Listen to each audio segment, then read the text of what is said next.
Hold on just a second. Oh, I am live, I believe. Yes, we are live. Good evening, everyone. Who we got here? Dundee Woolley, Brother Don, and there's our brother Gene and Connor. Awesome. I was almost late. I think I was late a few seconds, but I'm here. Can you guys hear me all right? I did a little something different on the microphone. Am I coming in okay as far as the volume on your end? Dundee Woolley. I love that name. Let me see. Yes, you hear me in Scotland. Good deal. Hey, Makira. There's my baby girl. Good deal. Thank you, thank you. And there's Flat Rock. Sister Sharon, our sister Lori. Awesome. Wow, thank you all for jumping over. I actually had time to get this one up a little earlier instead of last minute. I see, I've seen someone did not get the notification again. There's Barb and Carmen. Awesome. And Sandra's here. Oh, what an awesome start. Thank you. Thank you all for coming over and hanging out with us. We're going to go over some of the articles. I've got them set out. I just wasn't quite ready. When I got in here, it said I had 30-something seconds to get signed on. Make sure I'm silencing my phone. I can see that little thing. All right. And it's silence. I got my water. We are here. Oh, something I wanted to share with you guys. I went yesterday. Hang on just a second. My sinuses are a little boogered up. I was in the woods yesterday for a little while.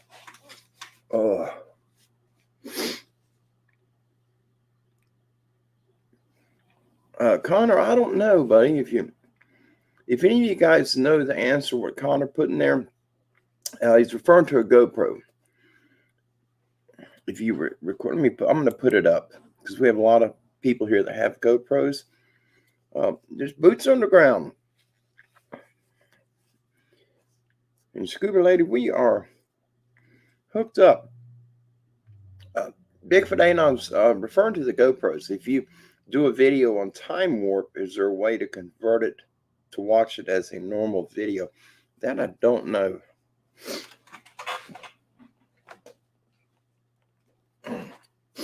Oh, my trash can's just about out of reach. Squatch in South Florida. Awesome. There's Bigfoot Mama. We got a lot of people showing up. Thank you all. Welcome. If you're new here, welcome to the family. We got some fascinating articles to go through. And I got, yesterday I filmed some stuff when I was out in the woods. And it was really, I had a strange thing happen. I have not found a clip. I had a total of probably 6 hours of video between two cameras. And I can't find the clip. But as I was walking, I was holding my muzzleloader with my right hand. It's got a camera mounted on the scope of it. And I got another GoPro on my hat up here. And I come through an area. It's open. It's wide open. A little small area. It looked just like I'm surrounded by swamp, and it's like a hump, like an island. It was high and dry. I had a big, heavy game trail that went over it. I'm walking up on it, and it felt like I touched my hand against a wall outlet on the back of my hand right here. I got shocked so hard, and it hit my elbow, my shoulder, and it got up in my neck right there and my chin. And it felt like I was hit with 120 volts, but there was nothing there. No whelps, no anything. Oh, Brother Rick is here. I thought I seen somebody else who had just popped in. Hope I haven't skipped anyone. If I have, I apologize. I think we got everybody. I have got the worst. The sinus is dripping in my throat. Oh, I'm trying not to make that nasty coughing up sound. It's so good to see all of you. God bless you. Love you all. Merry Christmas to everyone here. I know it's not here yet, but it's around the corner. But I want to show you 2 clips that I took. I think I got the screen share down. Hey, Angela. It's good to see you. Thank you for hopping over here with us. I think I have figured out how to do the share where I can put up a video clip. Susan is here. Awesome, awesome. Let me see if I can pull this up again. I was playing with it earlier today. Let me see if I can get this up. I want to show you these clips. One of them it was kind of like it was lagging. But I found some hair 3 different times, but I got it on video twice. But I just couldn't find it where it was. Let's see. I think it's this one.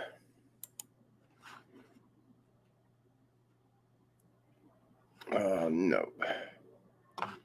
Okay, hold on. I'm still learning how to do this. I'm looking at. No, it looks like I'm looking at you guys. I'm actually looking at a little screen. I think this is one. This one is sketchy.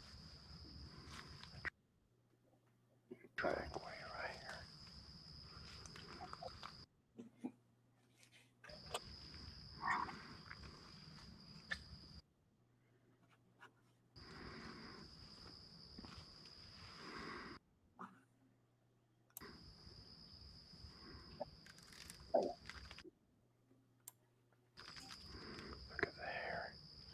Look how long them hairs were. They were like 10 or 11 inches long. But that was one of them. Hey, let me pull up this. So now I've got hiccups. Pull up this other one. And I believe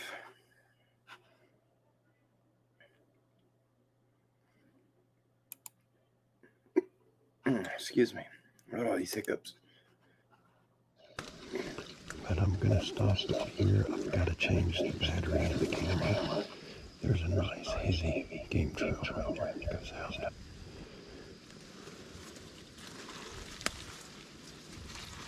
Oh, that's a big pig. Oh, look. I don't know if you guys can see that.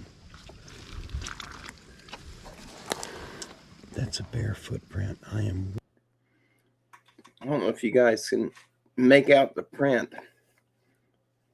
It's my fingers to the left of it. Oh. Hey, Franklin. Down boy.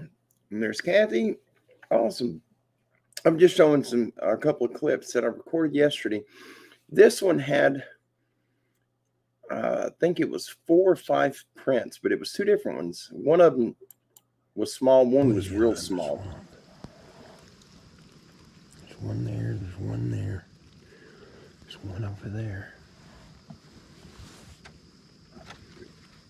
I'm going to get my phone out and take a picture of it. I'm a Bigfoot. Yeah, that while I was out there, it was when I first started going out there, I was probably half a mile back into the swamp, and there's a vine, a real heavy vine that come across the trail, and I got hand pruners, but they were nowhere near large enough to cut the vine. Well, I leaned down to go under it. I was watching the palmetto bushes out past the vine, looking for movement because I could hear the pigs. I heard them grunting several times. I just couldn't get on them. Hey, frogman. And so I went down and something rubbed on my neck and it felt like a spider. And I shot out from under the vine and I turned and looked. I felt my neck. There was nothing on me. And the vine's got these big thorns, these big spikes sticking out of it. And there was a wad. I mean, the hairballs a cat will cough up. It was a tight wad of hair, probably about the size of a $50 coin. And then, all the hair was dangling out of it, but it got snagged on one of them thorns and it just ripped it out. And that vine was, it was chest high off the ground. It definitely was not pig hair. And there's no bears in that area. I've been out there since I was 16 years old and I've never even seen a bear track.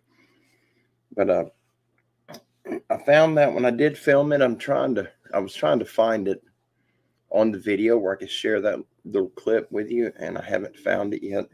I've got the total is 11.6 hours of video between two cameras, and so I got to go through all of it and try to find the clip. But that was interesting. And then I found there was a limb about 6.5, 7 foot up, and it had some hair about that long that was hanging off of it.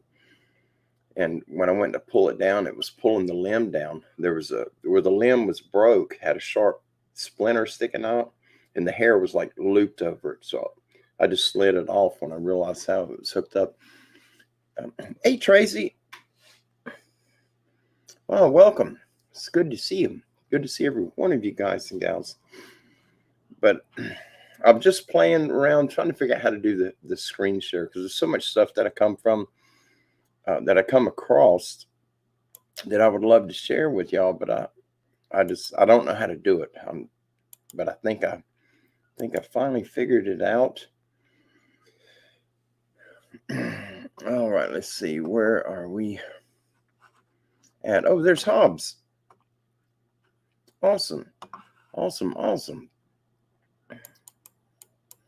Let's see. I'm just going back a little bit.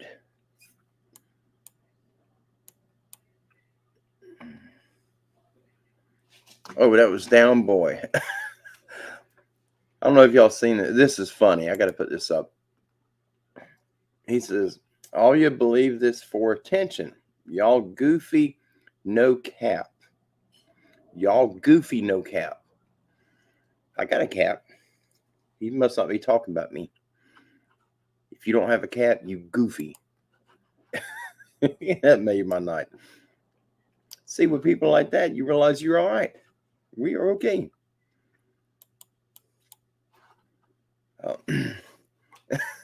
That was funny. I'm sorry. I wasn't poking fun at him. A lot of people just don't know. Hey, Toby. Well, we got some articles that I'm going to be sharing with you from Brother Don Moore. And if you guys haven't seen, Don has got his channel is live. It is up and running. He's got some videos on it. He's got I think he had 5 videos when I looked earlier. Oh, there's Nancy. No, you are not too late, Nancy. You are never late. Sometimes I'm just a little early. Not often, but sometimes. But if you get a chance, you guys jump over and check out Brother Don's YouTube channel. Check out the videos he's got. He's got that teepee structure on there that he was telling us about. And he's got some other stuff on there. But he's going to be building the channel up. It's in progress, and he is absolutely making headway. There's our sister Audrey. Awesome. And Ida Bustamonte's here. Yep, Makira. If you're late, it ain't from me. I've never been late in my life. Not according to my time. I may be late to the other people, but for me, I'm right on time. All right, let me. Oh, my nose is irritating the fire out of me. I've got to. I need to rinse my mouth out with some salt water right quick. I've got a very nasty taste from my sinuses. There's something in the swamp that my allergies do not like. So instead of putting you on hold, we're going to do an intermission, I think it is. Hey, babe. Kim. Kim. I don't know if she fell asleep. Oh, she went to bed. Oh, doggone it. I've got to go get this. All it tastes is sulfur. Sasquatch girl Sandy. There she is. There's a brother Daniel. Well, y'all are sneaking past me. And it's awesome. There's someone else here. And I think I missed them.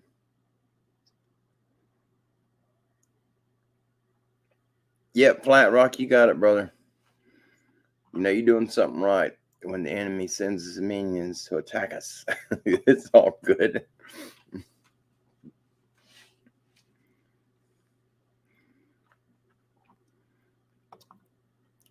Down boy, nobody is Bigfoot hunting. I do not hunt them things. I'm much smarter than going after one of them. Please don't attack people here. We're not about that. We're about supporting one another. If you don't believe in these things, it's fine. Nobody's going to force you to believe it. But they exist. Whether you want to believe it or not, they do exist. Kind of like the oxygen that we breathe. You've never seen it, but it's there. It exists. I just seen. Oh, Don's got a monster vine video he took today. Looks like there where a large anaconda type snake raised his head. Wow. Bigfoot Mama, can I post a link to Don Moore's channel? I did put a link in our channel. It's under the community tab. I don't know how to do it from here because I'm not on YouTube doing the show. I'm actually on StreamYard through Google. So I have no idea how to do it while I'm on the show. I'm sorry. I need to figure out how to do that too. I know a lot of people do know how. Brother Don, if you're still in the chat, would you please post the link to your channel in the comment section for those that have not jumped over to join you yet? Brother Dennis. Yes, absolutely, Dennis. We're right there with you, man. I'm right there with you. It's all good. Some people get angry because they don't believe what a lot of us believe in, but it's all good. There's a lot of things I don't believe in that a lot of other people do. It don't mean they don't exist. It just means that they don't exist to me yet, and I hope a lot of that stuff doesn't. All right, we are.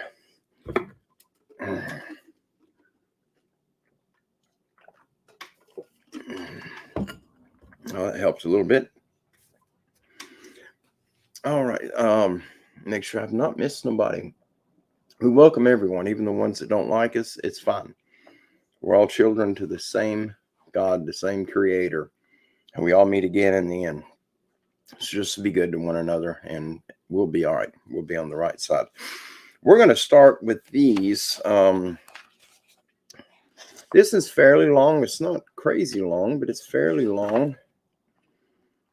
And this one, Brother Don, he's the one that supplied me with these. So he follows along with us when we're going over them. I've got some UFO stuff, but we're going to come back to that. We're going to do a show with UFOs and the hauntings. And I've got one. I may do it tonight. It's about the little people of that Flores Island. But right now, we are going to Ohio, Minerva, Ohio. And this is the hairy monster with a cougar, a cat-like companion of Minerva, Ohio, from 1978 until 2015. And we're going to get into it. Let me move my phone. I just about to knock it off. If I do, the volume button will get turned off, and I'll start getting phone calls, which always happens anytime I'm filming. It does. All right. The years, August of 1978 to 2015. The location is Highway US 30, Lincoln Street, Southeast in Minerva, Ohio, Stark County, Parish Township. The information source for this report is firsthand eyewitness testimonies from the Caton family and other neighbors. Investigations done by Deputy Sheriff James Shannon, evidence in the woods, tested hair samples, and an investigation by news reporter Barbara Mudrack Galloway from the Akron Beacon Journal. Hey, Richard. Sorry, guys. Seen Brother Richard and Damien's here. Good deal. It's good to see you guys. Many blessings to you all. If anybody shows up and I miss them, please greet them when they get here. You know, we're all part of the same family. We're going to dive into it. All right, starting with a preface. Minerva is located in northeastern Ohio, approximately 18 miles east of Canton, 70 miles south of Cleveland, and 70 miles west of Pittsburgh, Pennsylvania. Established in 1823, it consists of rolling hills and woods, with Highway US 30 being the main east and west artery through this small town. Though this odd-shaped,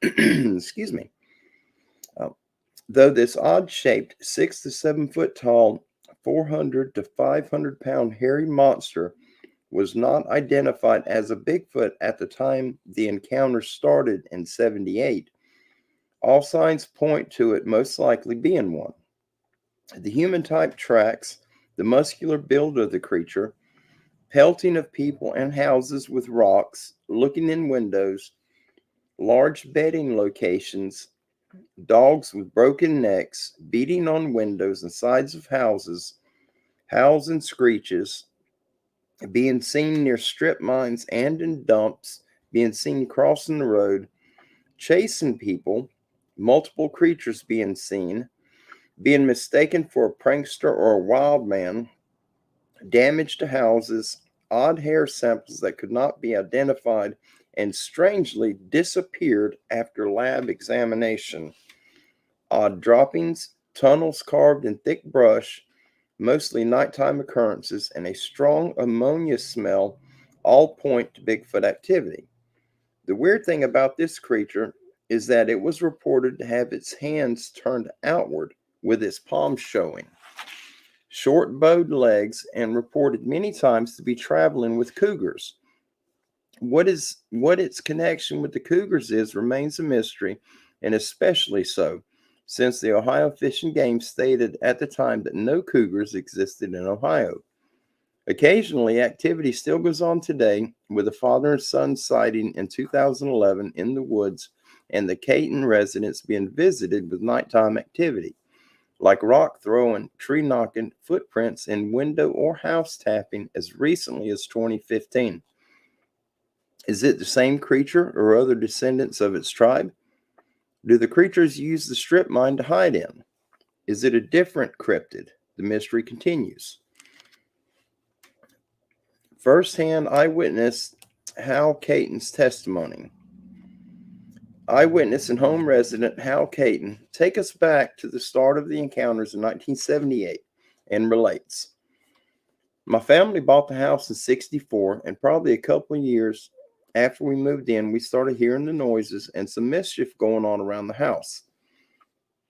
We just thought it was a man that lived in the woods. We always thought it was a hermit that lived in the woods.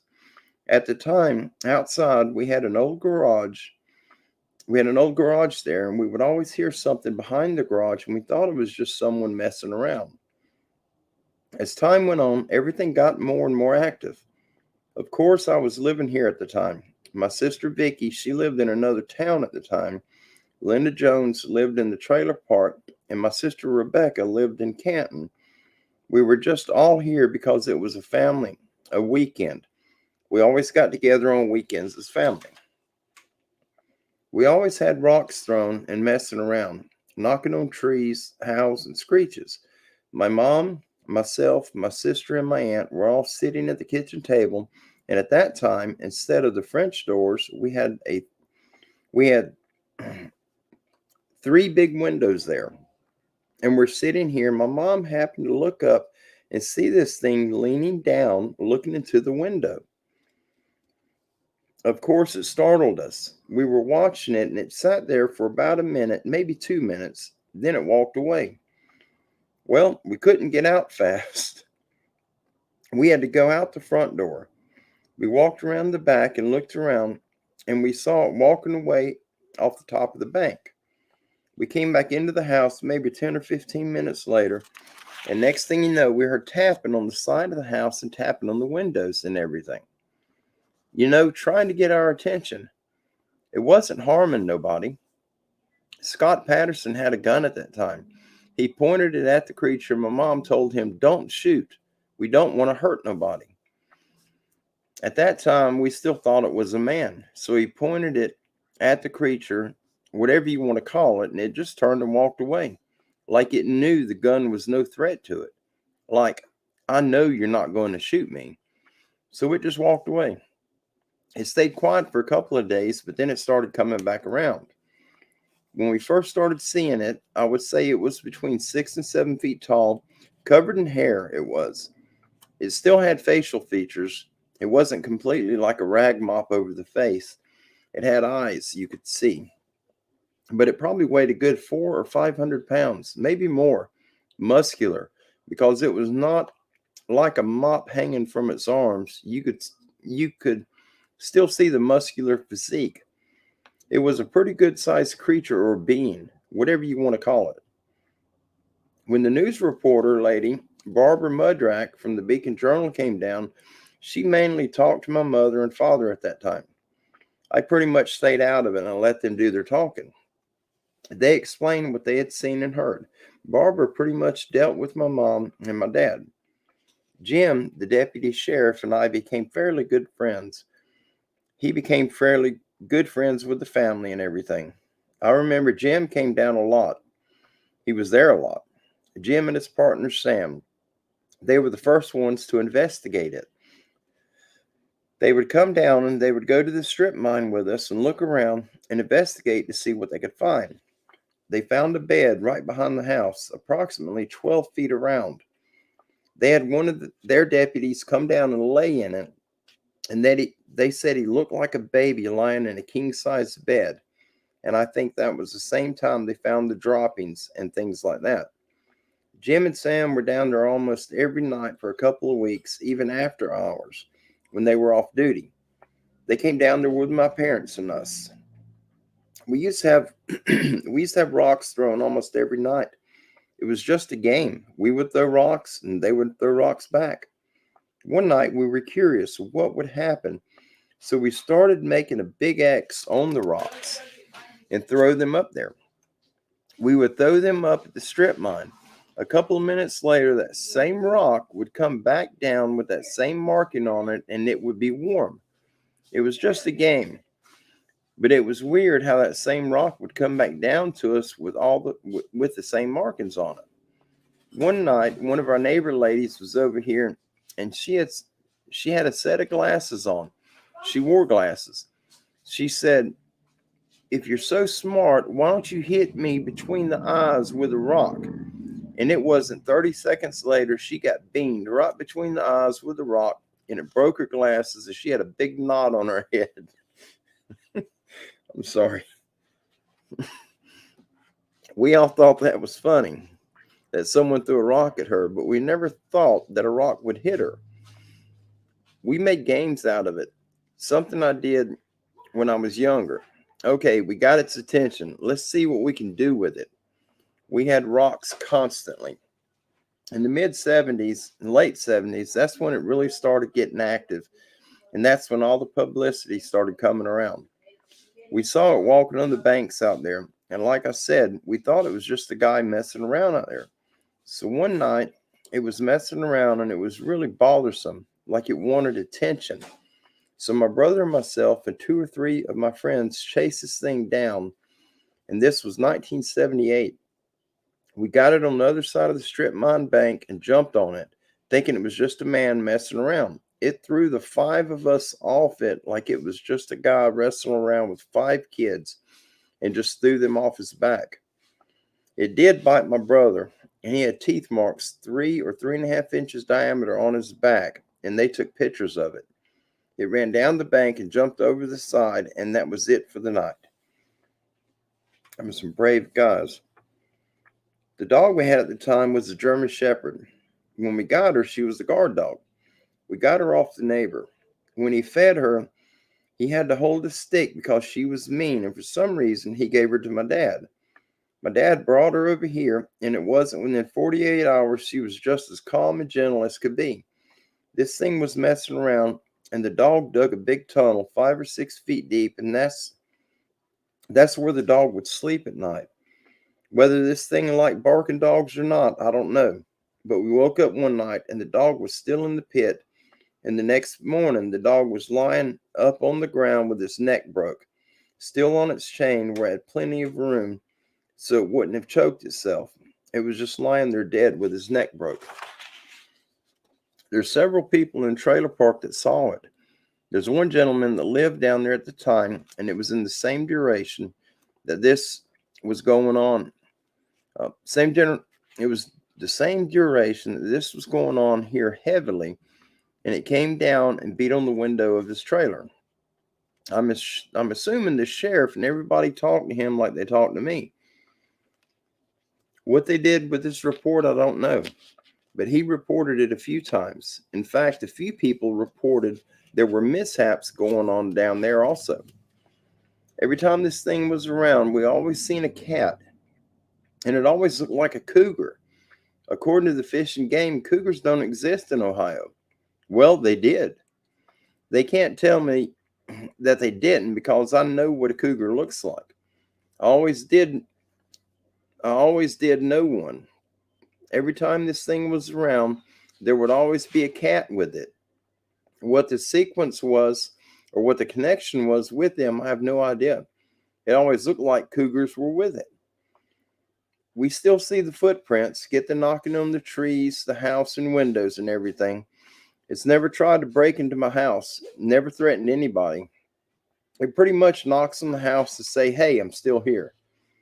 We had several people come in trucks, drinking beer with guns, wanting to go back in the woods and see if they could find this thing. But Mom and Dad said, no, get off our property, we don't want it. That pretty much started turning people away. There were Bigfoot hunters, and they were investigating with all this research on it. As far as me and my parents knew, this thing didn't even exist in the area before this. So what their criteria was or what form of reports they had, I don't know. But yeah, we had a lot of people come and say they were Bigfoot hunters. They did an investigation and said there was proof of it back there. But Mom and Dad pretty much turned them away. Once it hit the paper, it was just harassment after harassment, ridicule after ridicule. There was a little restaurant up the town, Bigfoot ate here. We got Bigfoot sandwiches. It got out of control. That was pretty much when my mom and dad said, that's it, no more publicity. We don't want to be involved in this anymore. It pretty much ruined the excitement of everything, in my opinion. Some of us, after we got a little bit older, moved away and stayed away for a while. But yeah, once it hit the news, we had cars going by at 3 and 4 o'clock in the morning. Mom and Dad were hollering at us, and cars coming in the driveway with the people hollering at my mom and dad. Stupid stuff like that. That's another reason why Deputy Jim and Sam came after hours, just to sit on the porch with my parents and try to keep the peace. One thing I can say about my family is that they were never in it for the attention. When we were growing up, my mom and dad never wanted the publicity. They were never the kind of people to lash out at what somebody said. We are who we are. Sooner or later, what comes around goes around. That's just the way my family has always been. To be ridiculed the way they were, and my dad being very protective over my mom, I'm really surprised he didn't fly off sometimes. But that's just the way my family was. I just want everyone to know that my mom and dad didn't make everything up. They were not that kind of people. What they went through, they did not deserve it. They were genuine people, and I consider my family to be genuine people. To make something up like this, I'm not putting anyone down for what they did or anything like that, but it's just that it wasn't made up. For whatever this thing is, it's not a monster. It's not been violent, at least not with my family. It's never been aggressive. And people have to understand this thing is what it is. Don't make it out to be something else, because then you give it a bad name. People don't need to hunt it. Leave it alone. Let it be curious and do what it does. Some of the people got carried away with it. They were younger at the time. We were all younger at the time. That's all I want to say. Nothing personal against them. Nothing personal against the town. We were all young and juvenile at the time. Let's see if we can get past the harassment. The past is the past. It's not a monster. It's just a thing. All right. First responder, Sheriff James Shannon's testimony. It was August of 1978. Our shift started at 10:30, and as I left the sheriff's office to head out to my area, I got a call to go to a house on Lincoln Street East, which is Route US 30, and the address I don't recall, but it was a little bit west of Minerva in Parish Township. The people that lived there had seen a peculiar object or a peculiar thing. So I drove down there, and it was probably about a 10 or 12 mile drive from when I got the call. It pulled in their long lane driveway up to the house, and of course I had my spotlight on looking around to see what I could see, and of course I saw nothing.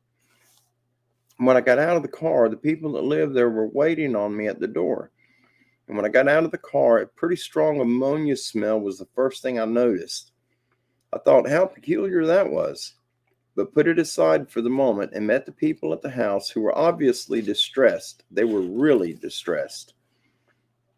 I talked to them about what had happened and all sorts of things, and got them calmed down to the point that they could tell me what had happened in the last hour.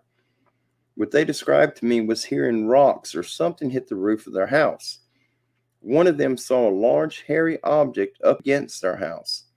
Of course, he panicked, freaked out, and ran inside to tell everyone else, and if I remember rightly, one other person in that family saw it as well. I remember they described it as hairy and tall. I think the mother told me it was as tall as where the eave met the sidewall. I went out to the chicken coop where they said this thing was, and I couldn't see anything, and I found no tracks of it or anything like that. But the ammonia smell was pretty strong. It was noticeable. I found some fur that was on a nail protruding out of this old chicken coop that was there. It was grayish brown, and it was almost like a mohair or a real fine fuzzy kind of hair. I collected it, but back then DNA was not a very commonplace thing that we used. I ended up submitting it later to a college professor at Malone University in Canton, who really couldn't tell me what it was from or anything like that. So they were calmed down, and I could do nothing else there that day. I was a deputy sheriff assigned to the patrol division of the Stark County Sheriff's Office. Everything that came down the road, traffic accidents, bar fights, whatever arose, we responded to and dealt with. Back then, we had 4 patrol zones. They were basically the northwest end of the county, the southwest end, the northeast end, and the southeast end, where Minerva is situated.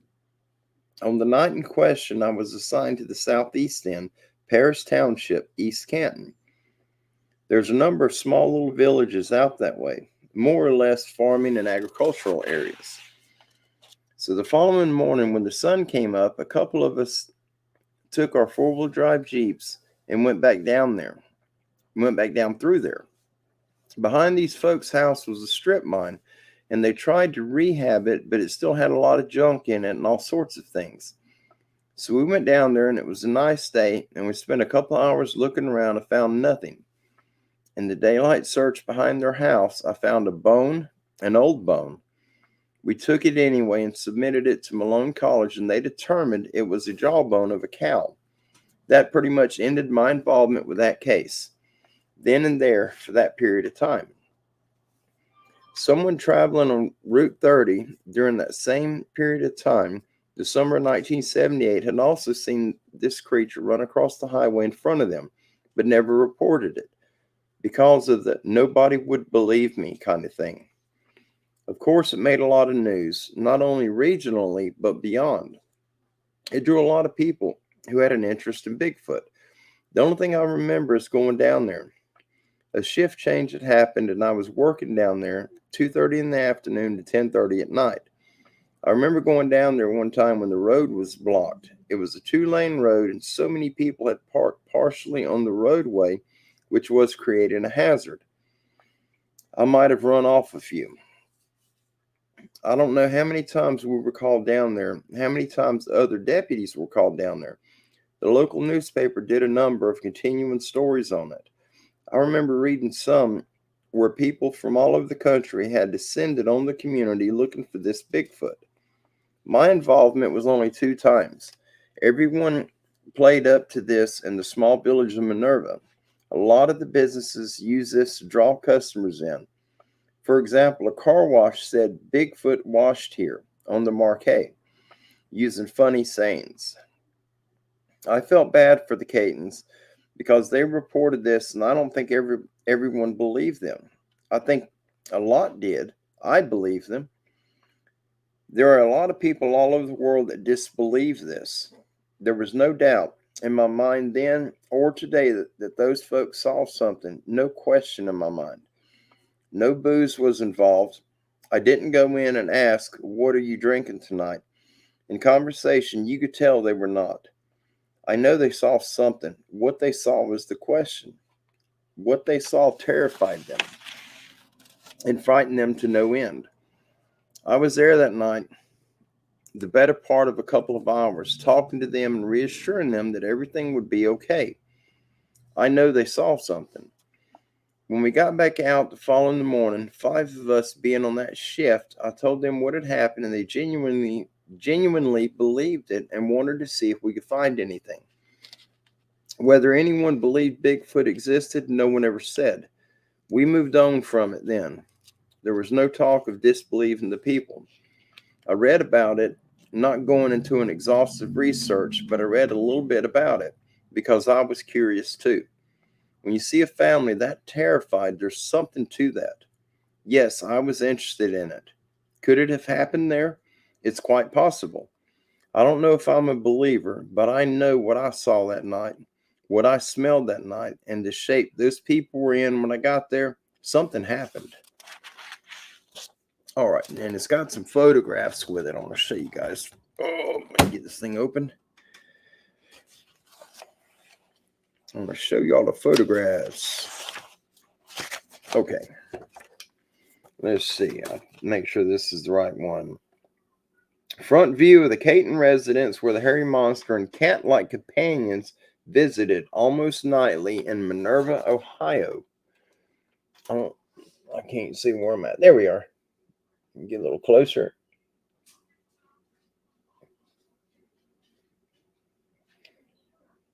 Hopefully that's not our brother Kyle's house. Kyle lives up there somewhere. I know it's not his house. All right. Rear view of the Caton residence with the French doors, previously windows, where the monster looked in at the family who were sitting at the dining room table. Where do I need to go? That way? I'm trying to figure this out, or I can get it where y'all can see it.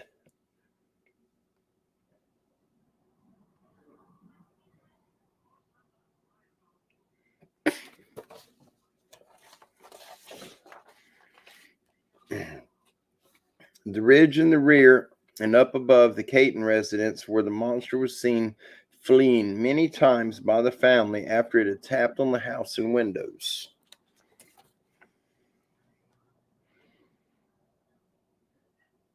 Trying to get it close enough.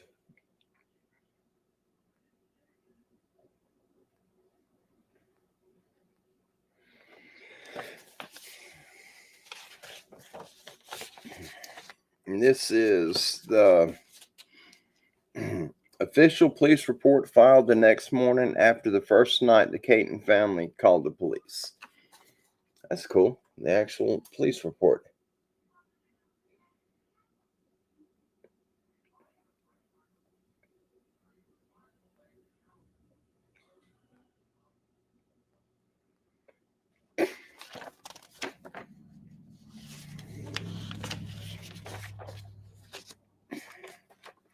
This is a drawing done of the monster, 6 to 7 feet tall, 400 to 500 pounds, short bowed legs, and outturned hands.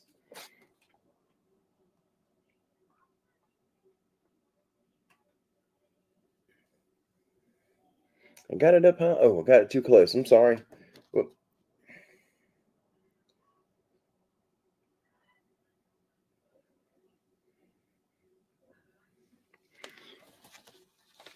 He's a bizarre looking fella, isn't he? One of the several newspaper articles about Bigfoot hunters showing up at the Caton residence with guns, dogs, and beer. I'll try to hold this one up for a minute where y'all can read it if you can.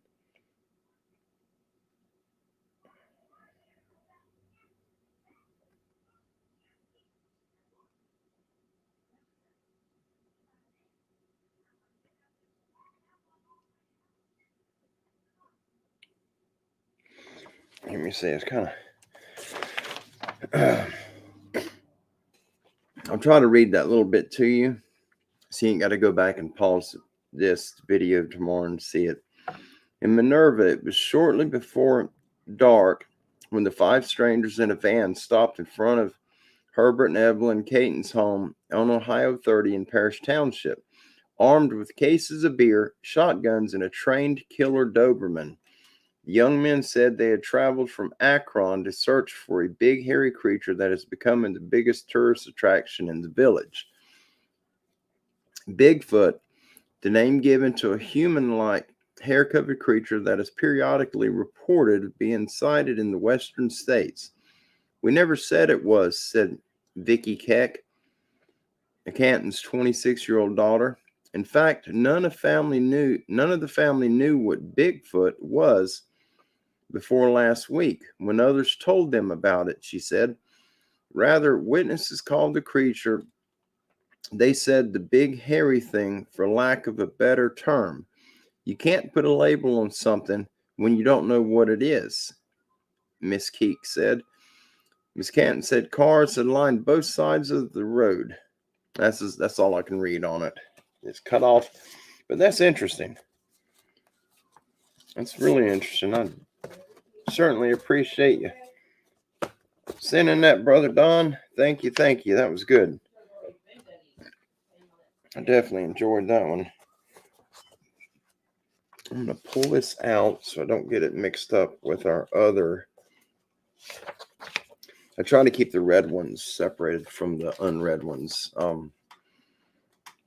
As soon as we'll do a few more articles, and then I'll open it up for questions. Let's see. This should be a short one. And if any of you would like to jump on and share something with us, I will put the link where you can come on and join me here. I'll put it in the chat in just a second. This is okay. Brother Don, he puts notes on the articles when he sends them, each section, to help me organize them. Sure grateful for him doing that. All right, these are a few short ones.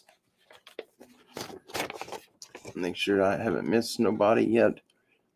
Oh, hey, Sandy, Merry Christmas to you. We just caught her. All right, this is large reddish-brown fur-covered humanoid seen in 1901. The location is Vancouver Island, British Columbia, the northern section. The information source for this report is notes from former Bigfoot hunter Ivan Sanderson. In 1961, Ivan Sanderson noted that in 1901, prospector Mike King explored an isolated northern section of Vancouver Island alone because local guides refused to accompany him. After a few days, he encountered a large humanoid creature with reddish-brown fur. It was washing roots in a stream, then piling them up. The animal ran off. His arms were peculiarly, I can't even say that word. His arms were really long and used freely in climbing and brush running. King investigated its tracks, stating that it left a human foot, but with the phenomenally long and spreading toes. And that's it for that article. The next one is titled A Modern Mowgli. The year is 1904. The location is Horn Lake in the interior of Vancouver Island, British Columbia. The information source for this report is the province of Vancouver, British Columbia, December 14th, 1904, and former Bigfoot investigator John Green. A.R. Crump, J. Kinnaid, T. Hutchins, and W. Buss, four sober-minded settlers of Qualicum, are the new witnesses, and there is not the slightest deviation or variation in detail in the stories they tell, with the earnestness that defies ridicule. They were out hunting in the vicinity of Horn Lake, which lies midway between Great Central Lake and Comox Lake, in an uninhabited and little explored section of the interior of Vancouver Island, when they came upon the uncouth being whom they described as a living, breathing, and intensely interesting modern Mowgli. The wild man was apparently young, with a long matted hair and a beard, and covered with a profusion of hair all over the body. He ran like a deer through the seemingly impenetrable tangle of undergrowth, and pursuit was utterly impossible.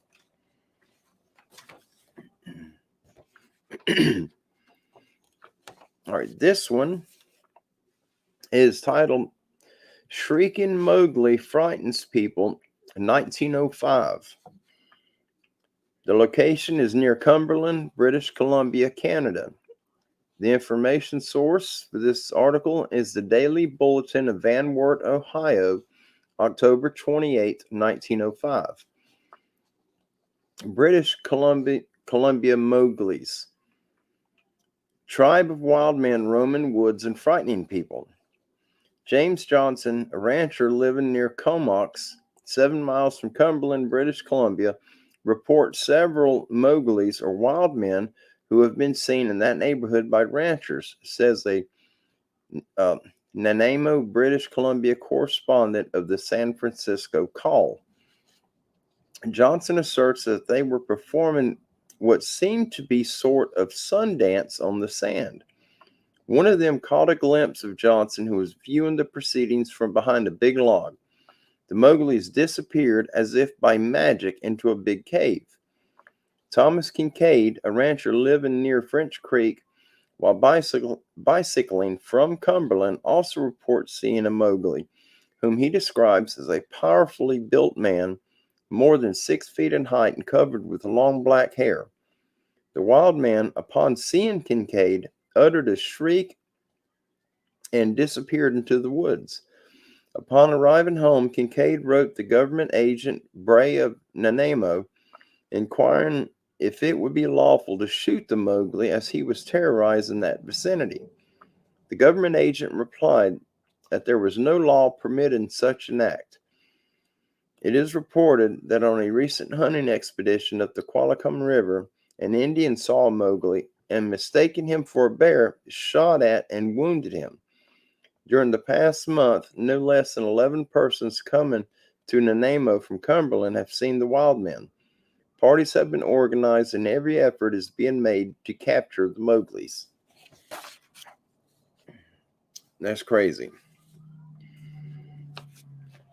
I don't know what would possess somebody to want to chase down something that big.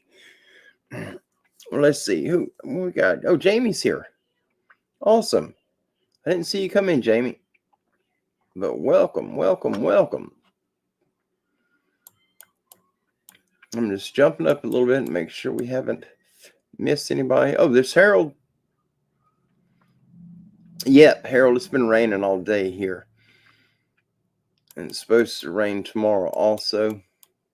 And I was going to try to go hunting tomorrow. I just don't know if that's going to happen. But if not, then it don't. No big deal. I'll eventually get everything straightened up where I can get back out in the woods regularly. All right. What is this? Oh, this is a new section. I think. Oh, that's for it. Okay, well, we may end up doing them here the next show coming up. If any of you would like to share anything with us here, if you'd like to come on tonight and share it, I'm going to put the link in the chat where you guys could come on and share whatever you got you want to share with us. Anything odd that you've experienced.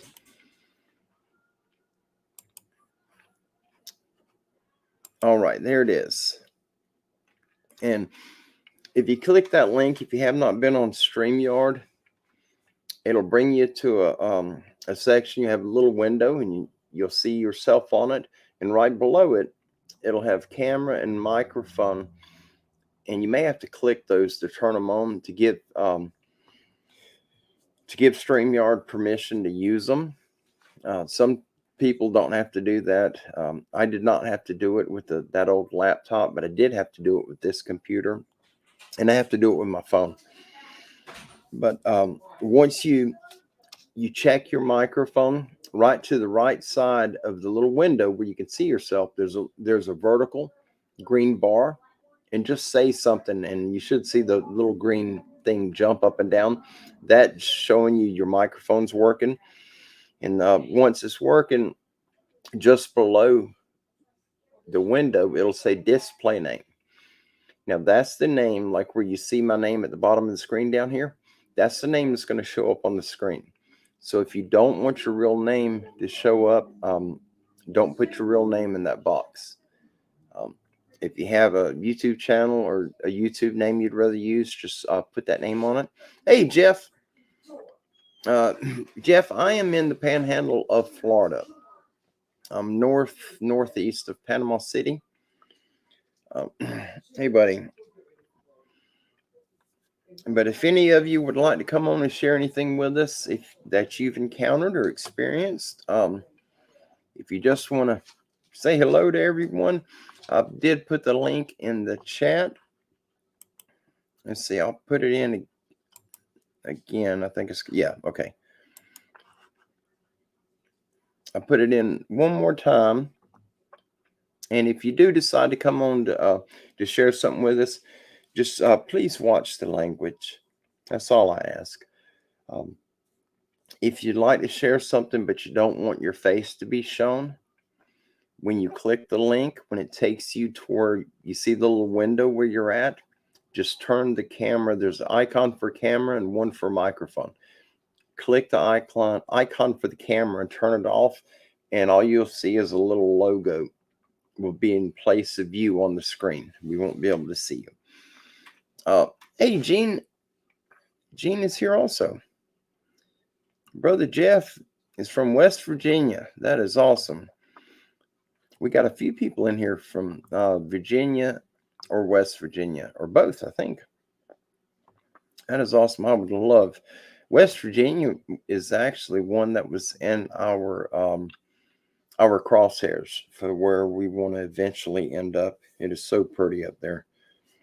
I passed through it a couple of times traveling years ago, and that whole area from the northern part of North Carolina and up, that whole area right there is amazing.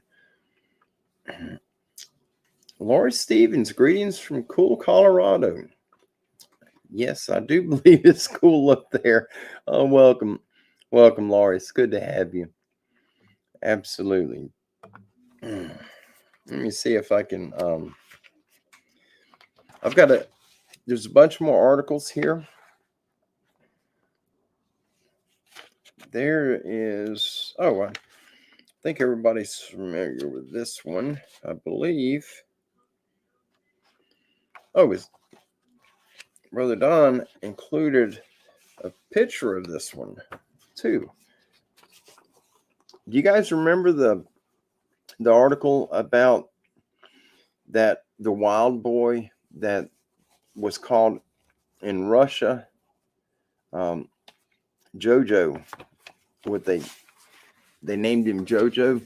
I don't know if you guys remembered that or not. It's been a while since I heard that story. It was one of the early stories that I heard, but it was a good one. Let's see how long it is, just in case if somebody pops up backstage that wants to come on and share something with us, their own encounter or any information that would help the rest of us. And I'm going to try to keep looking up at the screen so I don't overlook them. But we're going to do this one. It's not very long, but it's got a couple of pictures in it that are really, really fascinating. This is titled Jojo, the dog-faced boy from Russia. I know you guys remember that name now. The year of capture, they called him in 1873. The location is the forest of Kostroma, Russia, which is central Russia. And the information source is the Times of New York, October 13th of 1884. A human Skye Terrier, the dog-faced passenger of the city of Chicago. The passenger who attracted the most attention during the voyage of the Inman steamer City of Chicago from Liverpool to this city, New York, was Theodore, Jojo, a boy of 10 whose face resembles that of a Skye Terrier. Jojo held an informal reception in the Astor House after his arrival yesterday, during which he submitted gracefully to a good deal of pulling about and inquisitive handling by reporters and other invited guests. His face is covered with a long, wavy mass of silken hair, which in color is between light red and silver gray. It hangs upon his brow down to his eyes, parting in the center and waving off to either side like that of a fancy terrier. It droops from his cheeks in long, wavy locks. It grows from his nostrils and hangs from both ears. The length of this luxuriant growth of hair varies from 2 to 4 inches, and it is so thick that the skin beneath is only visible in scattered spots. The eyes of this dog-faced boy also resemble very closely those of a terrier. They are slightly bluish in color, almost perfectly round, and the whites are visible entirely around the pupils. His mouth is furnished with only the 2 canine teeth above and 2 incisors below, and all 4 are thin and sharp, resembling miniature tusks rather than human teeth. The entire body is covered with a growth of thin, light hair, but the thick, heavy locks are found only on the face. It is said that Jojo snarls occasionally like a dog, but he was perfectly tractable yesterday, allowing his visitors to pull his hair and satisfy themselves that it was not fastened on by artificial means, and to examine his teeth as they would have investigated the molars of a horse on an exhibition. He speaks Russian and German tolerably well, and a few words of English that took great pride in showing that he could write his name by signing to the back of his pictures in large flowing characters. The dog-faced boy was captured in the forest of Kostroma in the center of Russia about 11 years ago in 1873, with his father, who is described as a wild man with the same peculiar face which the boy now possesses. Jojo was then little more than a baby, and his face was comparatively hairless. The father was exhibited all over Europe until 3 years ago in 1881 when he died. Mr. Bailey of Barnum, Hutchison, and Bailey's biggest show on earth succeeded in recently securing the boy by giving heavy bonds to return him safe to Russia, and Nicholas Forstedt was sent over with Jojo as an agent of the Russian government to accompany him and see that he was protected according to the terms of the contract. The boy has been secured from Mr. Bailey by Haggart, Campbell and Company of Philadelphia, but he will be placed on exhibition in a museum of this city today, where he will remain for a season. All right, this is a photo of Jojo, the dog-faced boy.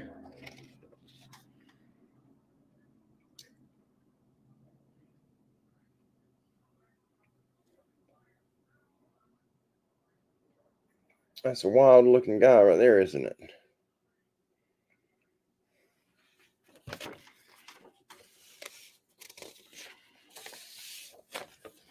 Let's see. This one is a photo portrait of Jojo, the wild dog-faced boy.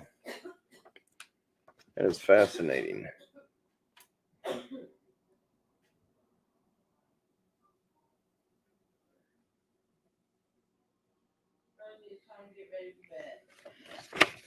And oh, there's 3 pictures. No, that was it. It was 2 pictures. I'm sorry. I thought it was 3. That was definitely interesting. Oh. Yeah, Buzzard's Roost. How are you doing? Human type Almas. I'm not sure what that is. It's crazy that they called his father. If he is a wild man, he's probably extremely strong, I'm sure. Wow. Yeah, it's hard to believe that there's people on the planet like that. It makes you wonder if something was involved with them being born that way. Mankind, some type of chemicals or drugs introduced into the mother. That is wild.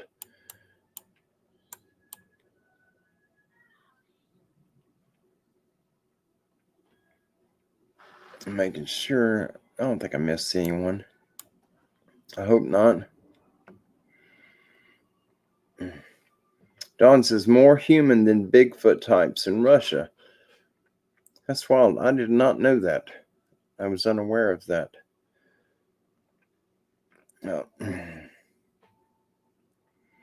Like the one that was captured had a son in captivity in Russia. I have not heard of that one either. I'm going to have to check. Oh, there's Meredith.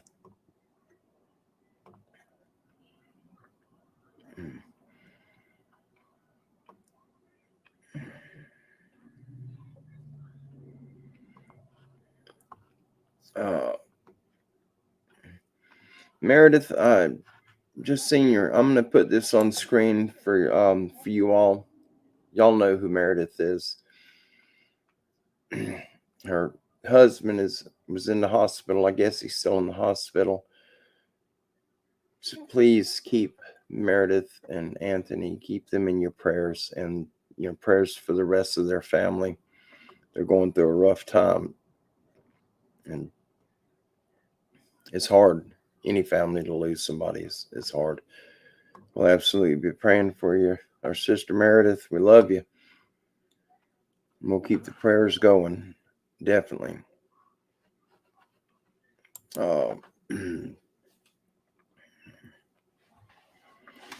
Discovering Sasquatch, Sister Denise.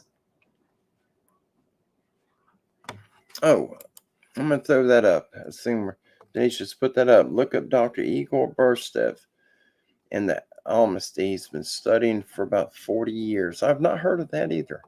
I don't do a lot of research into the Sasquatch Bigfoot area. I love being in the woods, and if I see stuff that they leave behind, or if I end up getting activity, I do record it, and I share that with you all here. But that's fascinating. I need to start taking time to look into some of these things. I just haven't done that. Haven't had much time for research at all, but that's all good. The research you find on looking into these creatures, you can't really believe a lot of what you read. A lot of it's, I think, a lot of it's just sham, just made up stuff. Yes, Denise, there is genetic anomaly, I guess you can call it, that causes that hair growth.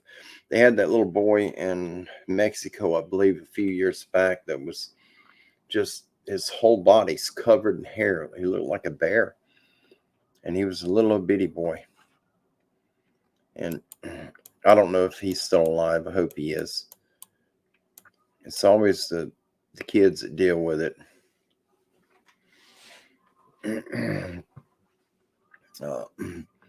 Yep, absolutely, Buzzard Roost. You are right on. There's a lot of stuff that people are putting out on the internet, on YouTube as well, and Facebook, and just all the different platforms, and they're stirring up a world of misconception.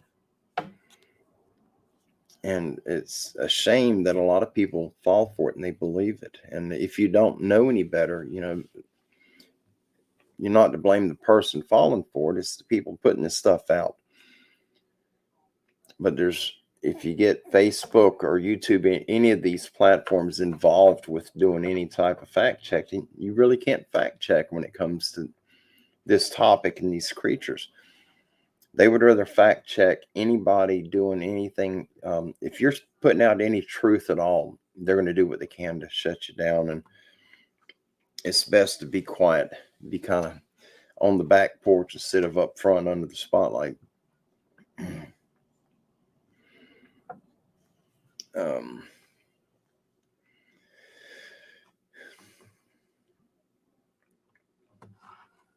Oh, there it is. Gene just put it on there. Hypertrichosis, also known as werewolf syndrome, is a condition characterized by excessive hair growth anywhere on a person's body. It can affect both women and men. That'd be bad if a woman were to get that on her face. I've got a cousin that she has a lot of hair on her face, and she's married in. She's not a blood cousin. Her husband is my second cousin, and she has to shave her face every morning. It's crazy. I feel bad for her. She goes to work, and by lunchtime, she's got a 5 o'clock shadow. And super intelligent, super nice, just one of the greatest people you ever meet. And she has to deal with that. And they tried the laser treatments on her, and it did not work. It came back after a short while.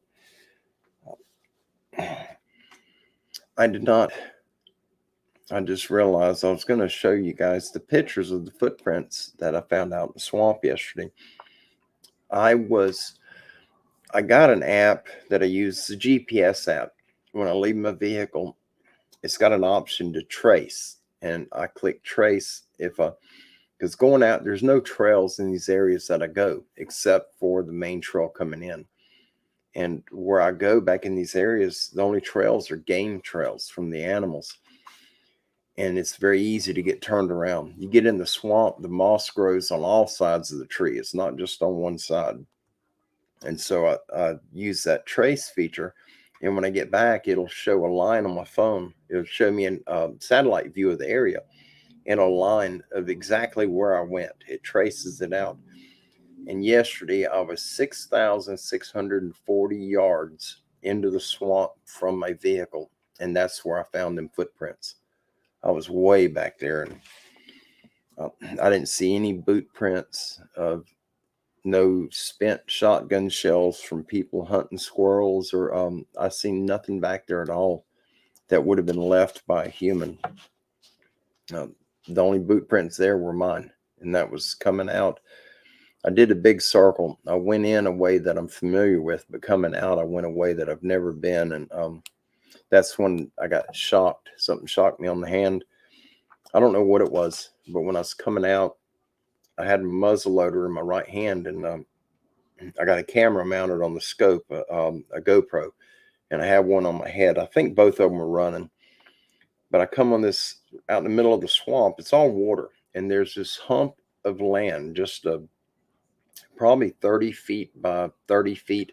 It's just like an island, like a big mound of dirt. It's got palmetto bushes and stuff on it, but the very center of it is open. There's nothing growing on it.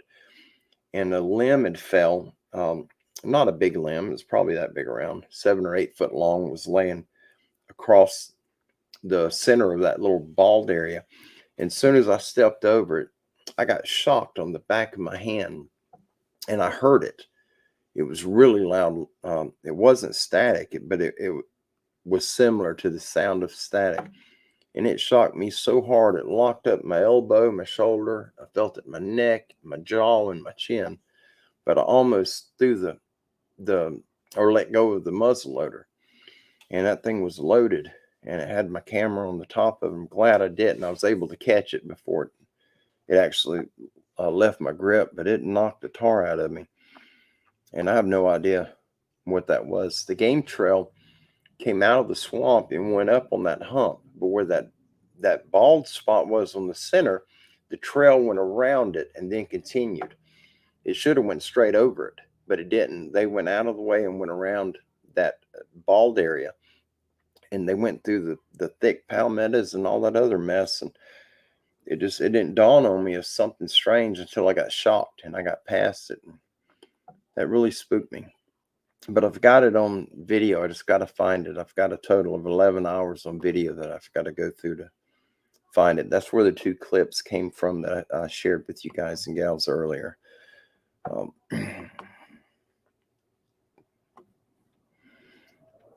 Yeah, Don, I was way back there. I didn't calculate how many miles I was back. I left the vehicle just as the sun was clearing the trees. I could have used the flashlight, but it was just light enough I didn't need it. Once I got about 100 yards away from the vehicle, the sun was coming up kind of quick, and I never stopped, except for one time I stopped to take my backpack off and get my thermos out and get some water. But other than that, I didn't stop.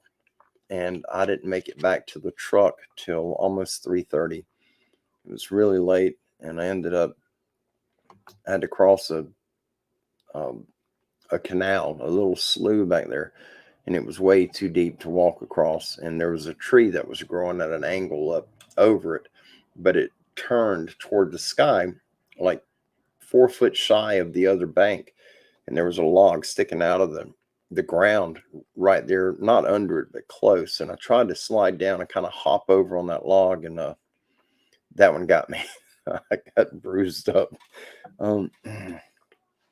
Franklin, Chris was with me, but we were on the same plot of land, but he was about a half a mile west of where I parked, where I went in. And when he left his vehicle, he went north, and then he turned and went northwest. When I went in, I went straight north about 1,500 yards, and then I curved a little bit toward the northwest, and I went maybe another 1,000 yards, and I just ended up making a really big circle. At one point, I was due north of where he should have been, and then I was circled back, and I ended up getting turned around back there, and I kept having to pull my phone up, but the battery was going weak, and I lost my compass, and I thought I lost it in the swamp. I got back to the truck and I found it, and I transferred gear from my small backpack to my bigger one so I can carry my water, my thermos with me, and my Gatorade and all that stuff, my raincoat. And I did not transfer my compass with me. So if my phone would have died, I would have been in a pickle. But I didn't get a lot of activity. A few times I got a really bad smell. It wasn't anything I've smelled before. It smelled like a chemical. But I ended up, I noted it on the video a couple of times, and then I found the hair, and that was one of the clips is what I played for you guys earlier. That was one of the clumps of hair I found hanging on a limb. But 3 different times I found hair, found a few footprints back there. One of them was probably like a child's foot, but it was a barefoot, and I was long ways from anywhere that people would go.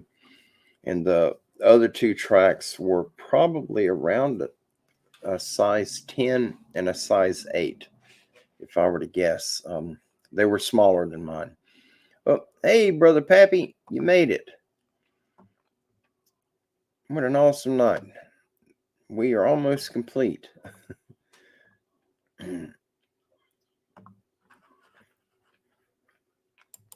Yeah, Buzzard's Roost, I did go by myself to that part. Brother Chris was with me, but him and his dad, they were a little further west of where I was at, but we were on the same land parcel. It's several thousand acres, but my plan was to circle around and come back, come out where Chris or his dad were at. That's what I was planning on doing, and I got turned around, and I ended up going back like toward the way I came in, and so I had to turn and head south to where I would. It ended up just making a big, like an egg shape, instead of making a big horseshoe track on the map. Franklin, I'm starting to get pigs back on the camera again. We got a picture of a huge pig on one of the lease members' cameras. An enormous pig, one of the biggest I've ever seen. I've got 2 feed areas out there right now, and I've got a big boar, about 170, 180 pound boar that's hitting both of those. And then I've got a smaller one coming in, probably 90 pounds, 90 to 100 pounds. But they're starting to come back in. We figured out what was going on. The road that I go in, when I've all the videos of the pigs that I've showed you guys this past year, the road going into the lease that I drive down, off that road is where I've got the trap and these other areas set up, and that's where I filmed all them pigs at. The guy that has the block on the west or east side of us, the road going in is the boundary line, and that's his block. He's got another road further east, but he doesn't use it. I brought my tractor down, and so I mowed our road. I got it cleaned up where we can drive back there, and he started using our road and traveling it constantly. And there's been so much activity from him going back there that it just pushed all the pigs and the deer further west. But we found where they're at. I've got another trail about it's probably 800 or 900 yards from that road. It's further west of it, and we're getting a lot of sign. I've got a camera. I got 2 cameras in there right now. I just haven't checked them. I've got to go back and check them sometime.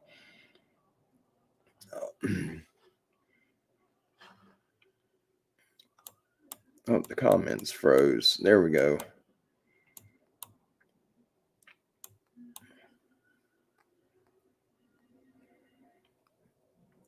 Yep.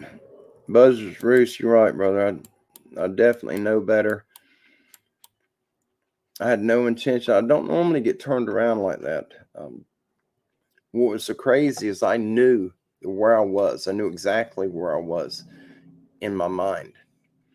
And I went about 100 yards, and I said, I've got to check. I can't find my compass. So I pulled my map up, and I had a good enough signal. The GPS came up. Everything was looking good, and I was so far off. It was way over 100 yards off. I thought I was further south, and I wasn't. I was further northwest of where I thought I was, by almost a half a mile. I was a long way off, and I don't know how that happened, but it happens. If anybody gets lost out there, it's me. So I rely on my GPS and my compass when I go. I lost my compass. Oh, there's Anna Marie. Good evening. How are you doing? That is awesome. Is there anybody that's here tonight in the chat that has an encounter story or anything that you would like to share with us? If you have anything you'd like to share, I'll put the link in it, and you can hop on with us and educate us on what you have experienced.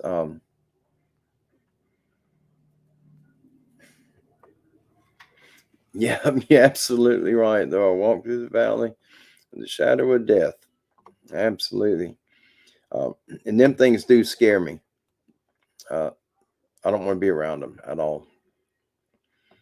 It's weird when you're out there. If you come across footprints, normally when I've come across prints, even some of the real large prints, it doesn't really bother me. It just kind of makes you think, there's some big beings out here. Hey, Robert.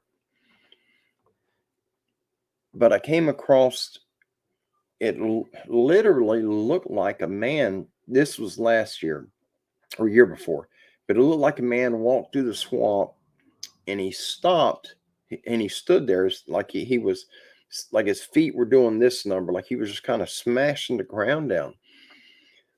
And as I was looking at it, I just said to myself jokingly, looks like he stopped to take a leak. And that's what I was thinking to myself. And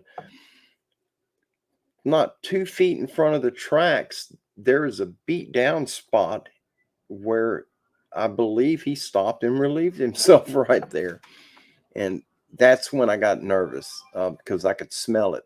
And I thought it was buck, where a buck was marking, because they'll urinate. They'll make a scrape, and they'll urinate in the scrape to mark it. But I didn't find a scrape. And that's how I found the track. I was following the scent, looking for the scrape or the rub. I was looking for a new area to hunt. And I've seen the tracks, so I followed them, and it was, he relieved himself, and that's what I was smelling. But it smelled just like a buck when a buck does it. And that time it freaked me out. I got scared, and I left. But I didn't see anything. I didn't experience anything out of the ordinary other than the smell of urine. And you smell that a lot, especially if you go into the woods this time of year. Especially with the does, they're going into their heat, their season, and the bucks will be going into rut, and everything will be smelling like urine out there.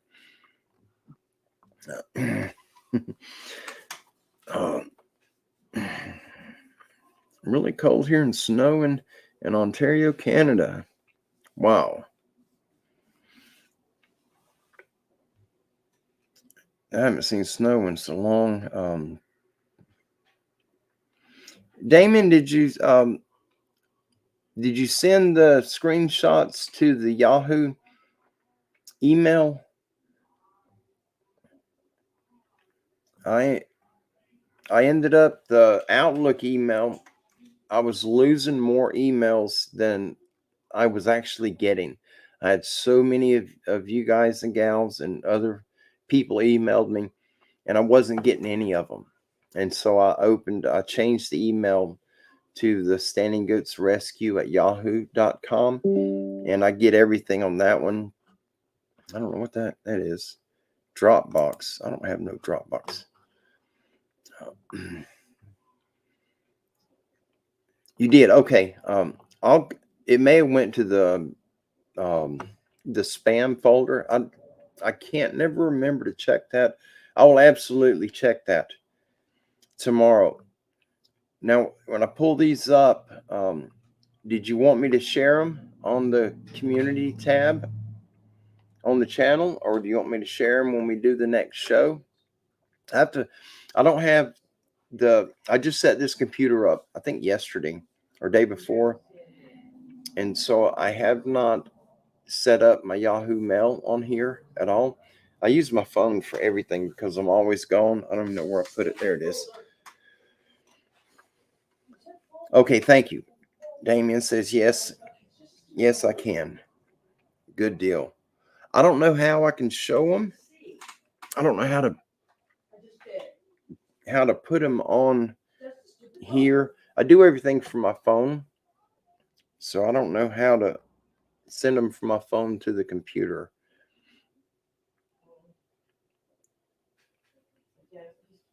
Messenger. Okay, I'll have to.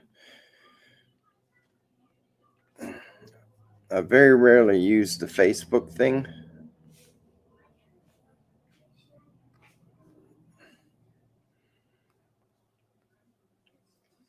I got the proper stuff. Some of you guys might seen it. Yes, thank you, Denise. Yes, that's it. I don't know why I didn't put the email up. I normally do that. I'll throw it up right now. There we go. Thank you guys. Audrey says I sent you some snow in an envelope. That's awesome. Yeah, Damien, I'll definitely check them. I'll have to send them to this computer to where I can show them. I do not know how to do that from here. I am not very tech savvy at all. My first smartphone was just a few years back. It ain't been that long. And so I'm still learning it. I wonder if let me see if I can pull them up right now on here. I just don't know how to get them from here to the computer. There's last week.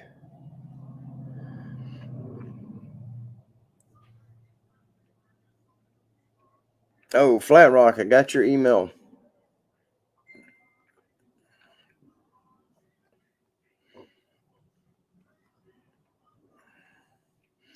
I got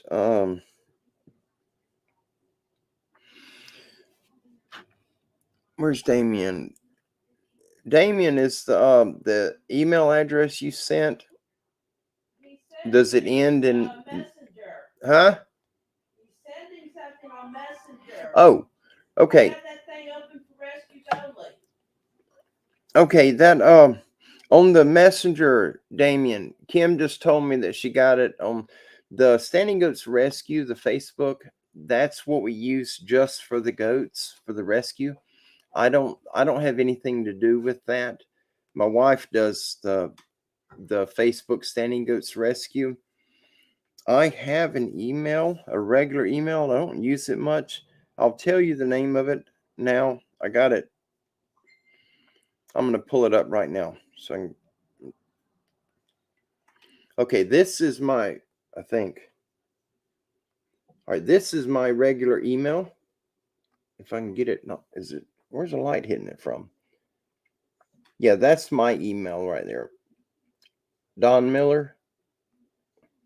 And it's got a picture of Kim and Splinter and then me. The other email, the Facebook one, the messenger for Standing Goats Rescue, I don't access that at all. That's on Kim's phone. I'm sorry about that. I should have. We didn't know it at the time. She already had the Facebook thing going whenever I put the YouTube channel together. And we never considered, but it happens frequently. I mean, it's all the time we're getting, or she gets messages that are meant for me, but they come to her on the Standing Goats Rescue Facebook. I'm so sorry about that. I'll figure it out. I'll get it right eventually. Aim to fame. Aimed to frame journeys. Awesome. We are in Florida, the Panhandle of Florida, Northwest Florida. Pretty close to Panama City, the tourist town.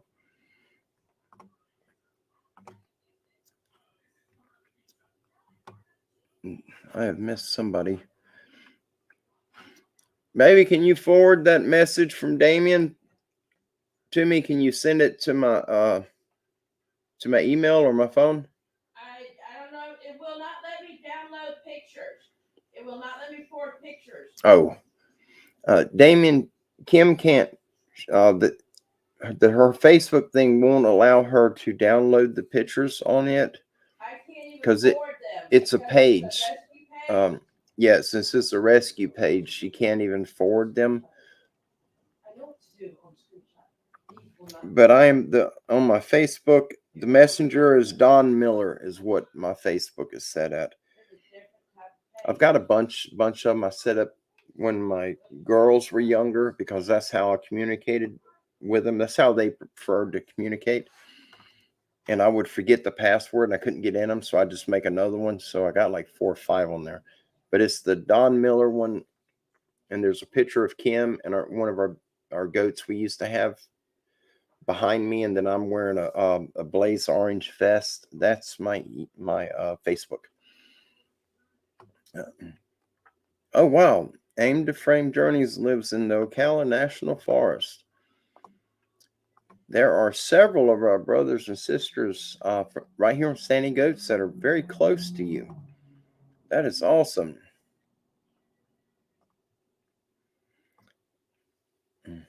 Yes, Don. Yep. If he can attach the photo files to the email to me, yes, that should work. Oh, there's Riker. You just sent me 9 more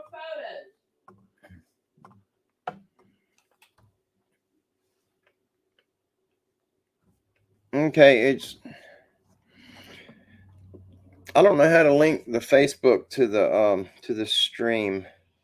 My Facebook, I don't know how to do that stuff. I don't know how to. I have no idea how to share that. I have to figure that out. I do not use Facebook just a few times a year. And when I do check it, there's like 4 or 5 dozen messages on it, and I miss them. Hey, Cynthia. Oh, we absolutely wish you all a happy holidays. A very, very Merry Christmas to everybody. Here, hang on. Because he's sending it to. There's my phone. Just slide through them that way. That's the only way you can get them.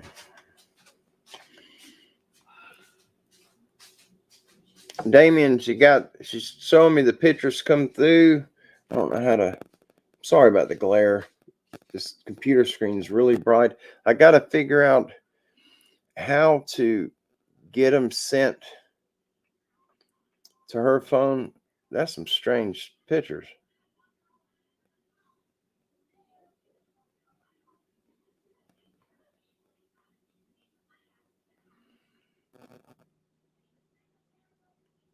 That is crazy. There's faces in the bushes. We're gonna try to get these pictures over.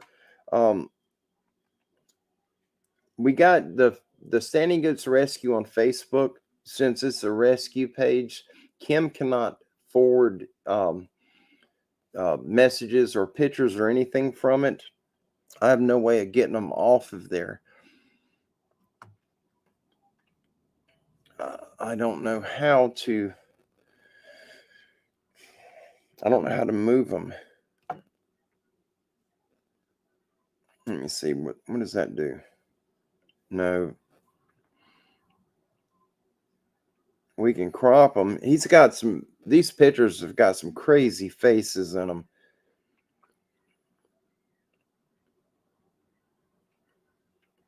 That is bizarre.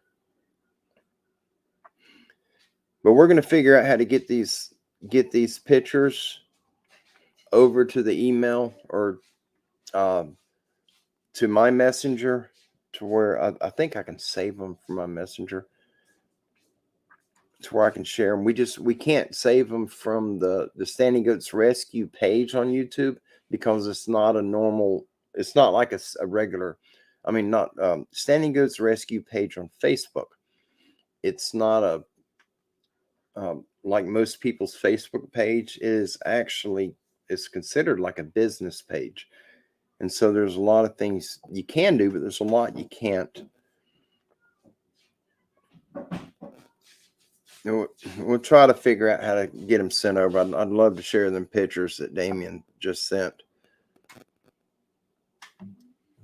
He's got some crazy looking faces in them.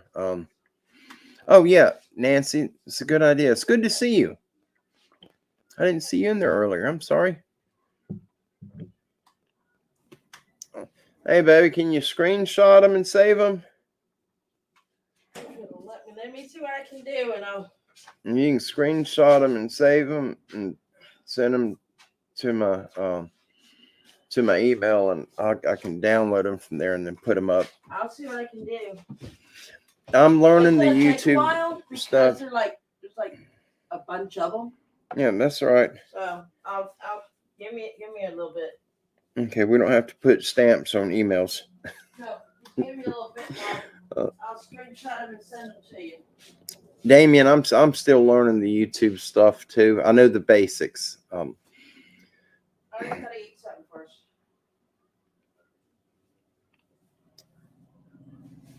Yeah, that's what Robert's saying too. Nancy, Robert, several of them said screenshot them. Yeah, we tried the highlighting. I just tried that, and it'll allow me to crop it, but it won't allow me to. I can't send them out of the phone. So she's going to try to screenshot them and send them over to me. There's some fascinating pictures that he's gotten there, no doubt. No, it's Robert. Facebook will let you share pictures, but if you have a business page, you can't. Business pages are set up differently, and the rescue is under Kim's name for the business page. That's why I can't access it, because this link is to the rescue only. It has nothing to do with this other stuff that we go through on YouTube. This is separate from the actual goat rescue. We do a lot with the goats on it too. Right now, I've been doing more with the house, so we haven't done a lot. As far as filming the goats, we've done very little. It's a lot of hands-on with them, but our birthing season is coming up, so we'll be having a lot of more babies being born, and we'll be putting some of those videos up. Yeah, I ain't no tech dude either. Buzzers Roost says, I ain't no techno dude. I'm right there with you, brother. Oh, Damien said you did the first live on YouTube yesterday. Good deal. Well, is your channel new, Damien? Or have you been set up for a while? You're part of our family here. We'll send everybody over there to jump on and join your family and take part of what you're doing over there. I think I can probably...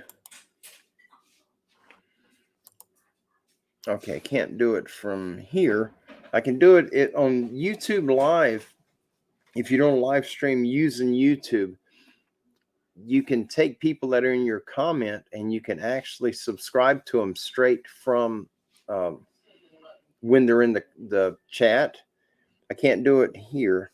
I thought I could. I can block people, but you don't have a lot of options. Oh, Damien said he's been in this subject 5 years now. Good deal. I am working on it right now. Give me just a minute. I'll start figuring it out. Yep, I'm going to, Damien, after we close out tonight, I'm going to go over and subscribe to your channel, because I am not subscribed to you. But I will be here in a little while, for sure. I'm sure I can learn a lot checking out what you got on there. Started from Mark Abel in Colorado Bigfoot, and I have a channel active like a year. Good deal. Yes, I know Mark. I'm subscribed to Mark. I haven't called him in a while. I haven't done a whole lot on YouTube in a while. I'm just now getting to where I can do the shows again. Yeah, Denise, we got our birthing season should be starting any day now. We have a lot of soon to be mamas. We're looking at, if we have a 75% success rate at babies surviving the first week after being born, we should have probably around 40 to 50 babies this season. It's going to be a lot of them. And we got a few that normally have 2 or 3. And the one we didn't want pregnant, she had 5 last year. And they ended up, 4 of them died. We fought real hard with one of them. He made it a few months, and then we finally lost him, unfortunately. But they were all premature. She had too many babies and didn't have room to carry them. But yeah, we absolutely love the goats. They're part of our family. Sharon says Damien has awesome videos. There we go, right there. And that's for you guys. All right, baby. Damien, Kim just figured out how to do it. So I should be getting the pictures here. It may take a little while. But Damien just said, Sharon just said, Damien, it's awesome videos. That's Damon K in the chat, you guys. Please jump over there and subscribe and lift him up and be part of his family over there. I will be doing the exact same. I can do it from my phone. Oh, Francesca's here. Awesome. It's good to see you. Our sister Francesca's been busy too. A lot of us have. I'm going to jump over right now and let me see if I'm looking.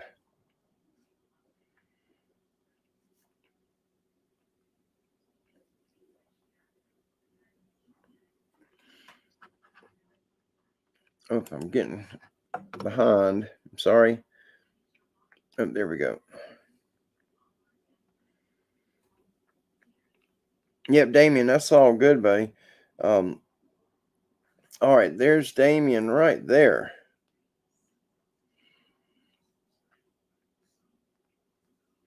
Damien K.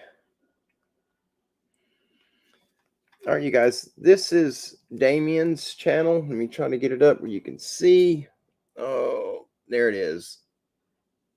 Damien K. That's him. And I am going to jump over right now. I am subscribed. Good deal. Thank you so much. And I got a movie playing, Paranormal Night. I don't know what that is, but it's playing.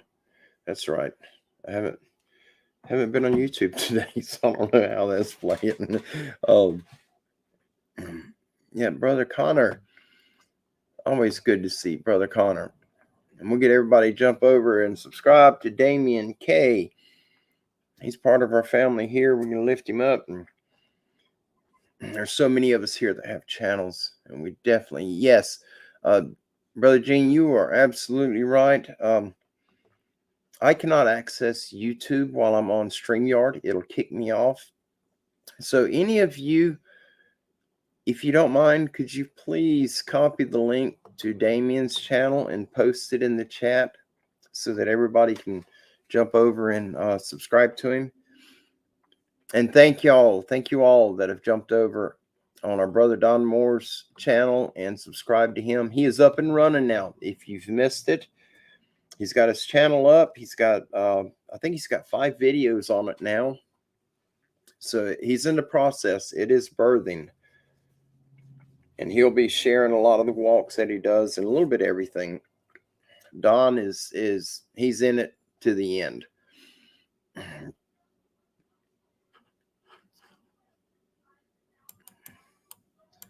think I just missed somebody. I am looking back. I hope not. No, maybe I didn't. If I missed you, forgive me. I didn't mean to.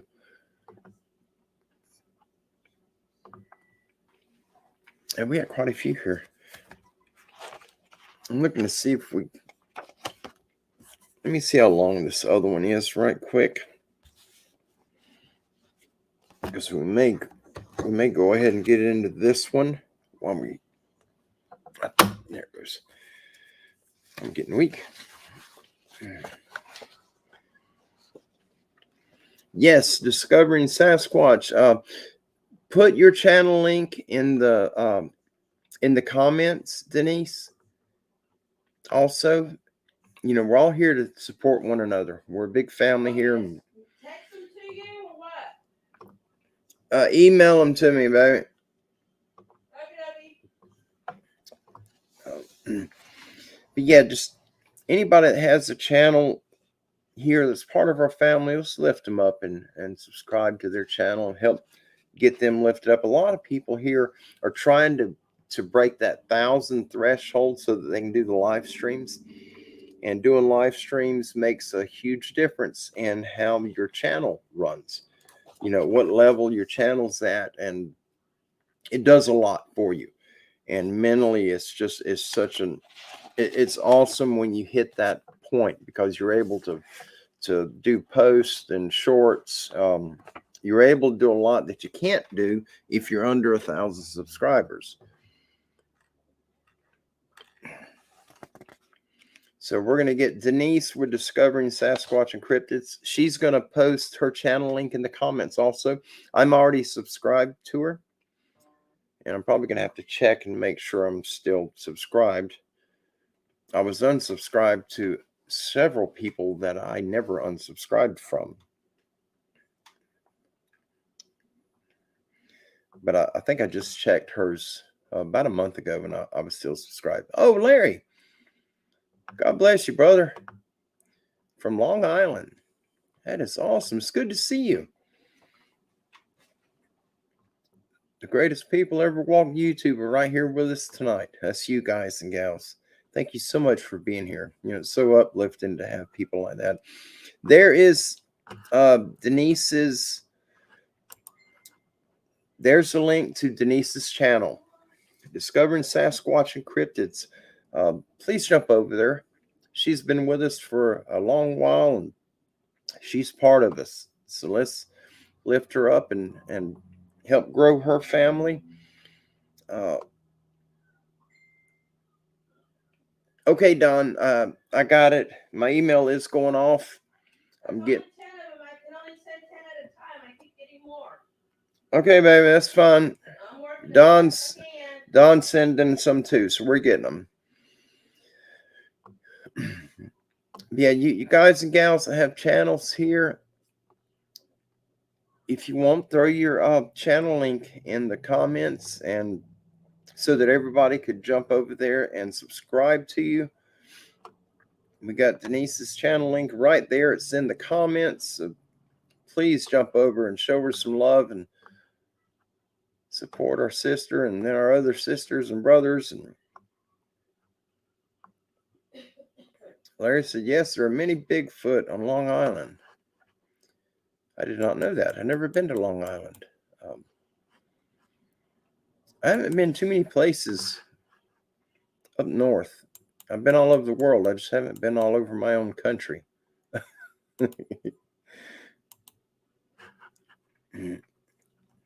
Oh, Robert said he subbed to Denise's channel. Thank you, Robert. Thank you so much, brother. That is awesome. Oh, you're very welcome, Denise. Anytime. You know, that's what it's all about. You know, and Pappy just put Damien's channel link. It's in the chat also. Please jump over and join him as well. He's been doing this for 5 years now. And he's got the pictures that he sent me that Kim showed me on that came through on the Standing Goats Rescue Facebook page. They are absolutely very interesting. I'm going to be sharing them in the post. I've got to get them to my computer to be able to share them here. Kim is in the process of sending them to my email right now. So if you hear the phone buzzing, that's the picture she sent me. And I'm going to put them up and share them also. And But for the videos and his other content, you'll have to subscribe to Damien's channel and go and check him out. I literally just subscribed to Damien on my phone. And yeah, there ain't no way I could share it from here, I don't believe. But Pappy just put it up. It's in the chat for Brother Damien. And I'm looking to make sure we're not missing anybody. And we got Brother Gene subscribed. Thank you so much for all of you that are, it's just supporting our brothers and sisters. That's all it is. Lifting each other up and supporting us. The world is against us. And we got the Lord, we got our families, and we got one another. And that's all we need, especially during these times.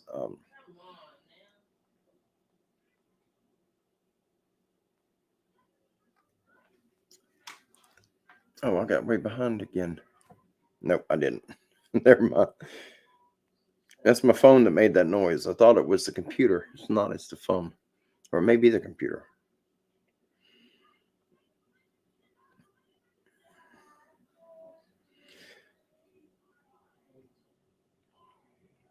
I think, it's going to play if I click on it. I don't want to do that.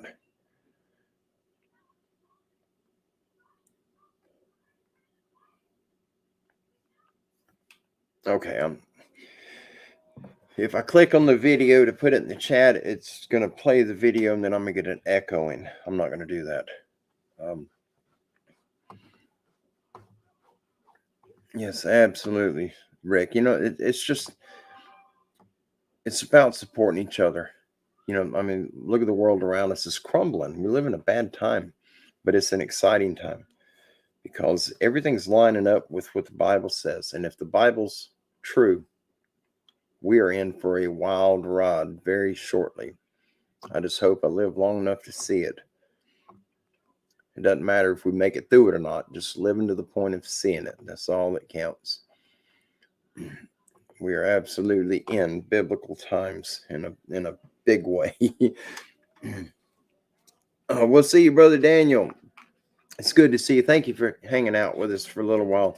God bless you, brother. We'll definitely see you soon. Guys, we're going to do one more here. This one's it's been eating at me. I want to get into it. This is one that Brother Don and I discussed several times. And he sent it to me. I've been sitting on it for a little while.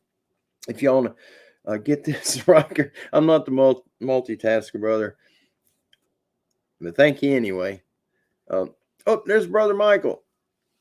Yes, absolutely, Mike. We are live. I'm sure you probably didn't get the notifications. A lot of people aren't getting them. I don't get any no more. Usually I get a few. I don't get all from everyone that I was subscribed to, but at one time I did. Now I don't get any at all. I have to keep checking people's channels. We're going to do this one. This has got pictures with it. And this is, you guys heard of the Flores Island, the little people, the little cannibal people? I'm going to do this one. I haven't read it at all. Any of these articles that I received from Brother Don, I don't read them for the first time until I'm online on a live show with y'all. That's why a lot of times I kind of get stumbled as I'm reading it because I did not proofread it. And sometimes the way it's worded, it just it twists my tongue up a little bit. But we're going to get into this. Okay, baby, it's no problem. All right, this is Ebu Gogo, the Little Cannibals of Flores Island, Indonesia. The information sources for this article is local folklore, eyewitness testimony, and scientific discovery of remains and journals. Flores. Flores Island is one of the lesser Sunda Islands, a group of islands in the eastern half of Indonesia. The population was a little over 2 million in the 2020 census, which includes various offshore islands. The largest towns are Maumere and Ende. The name Flores is the Portuguese word for flowers. It was so named by the Portuguese due to the eastern part of the island having the flowering Dilonix regia trees found there. The original name of Flores was Nipa, referring to the serpent. Before the arrival of modern humans, Flores was occupied by Homo floresiensis, a pygmy archaic human. Remains of 9 individuals have been found, and the dominant consensus is that these remains do represent a distinct species due to anatomical differences from modern humans.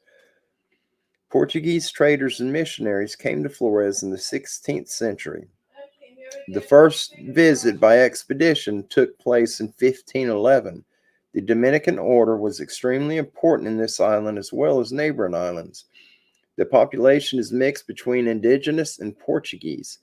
During World War II, a Japanese invasion force occupied the island, leading to it later becoming part of independent Indonesia. And on December 12, 1992, an earthquake measuring 7.8 on the Richter scale killed 2,500 people. I don't know. It's still sinking. Okay. I'm sorry, guys. Folklore record. The Ebu Gogo are a group of human-like creatures that appear in the folklore of Flores, Indonesia.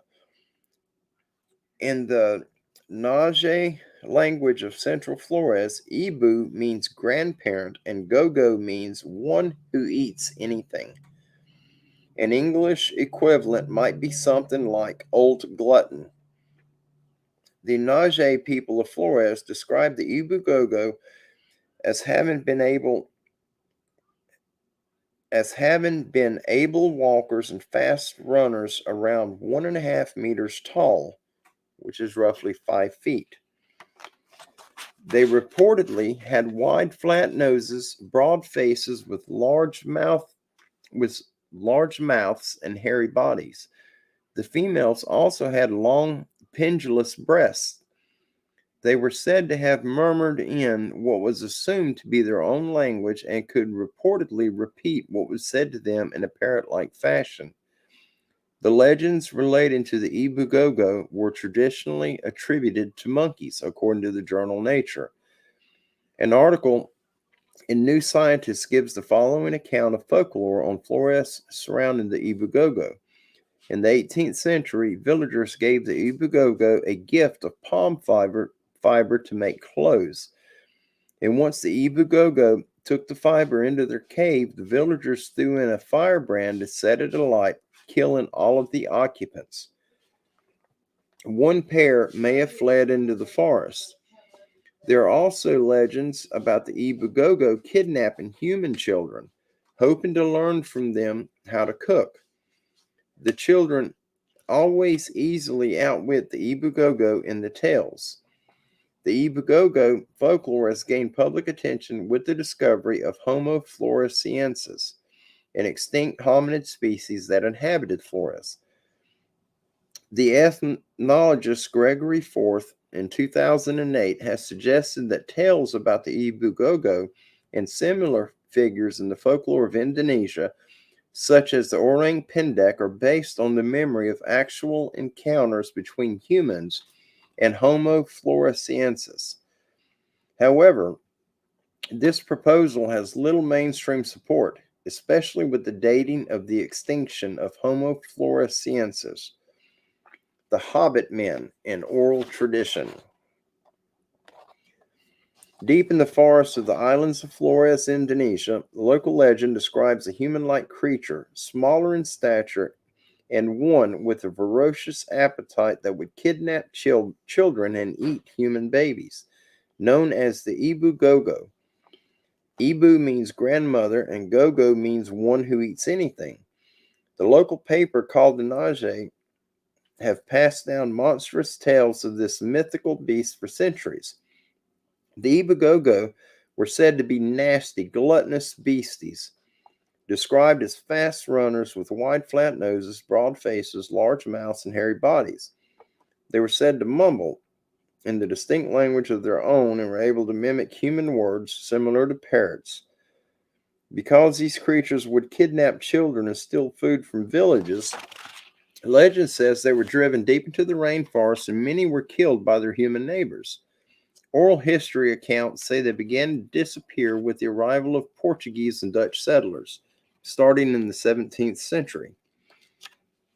The Hobbit men, Homo floresiensis, lived on the Indonesian island originally. The Hobbit men stood about 3.5 feet high and weighed about 55 pounds. They were surprisingly small, considering human lineage at this point was to the larger side, and their brain cases quite small. There is a lively debate in the scientific community, with many doubting that it is a distinct species and instead may just be a small group of abnormal individuals. Folklore and fact comes to life for TV.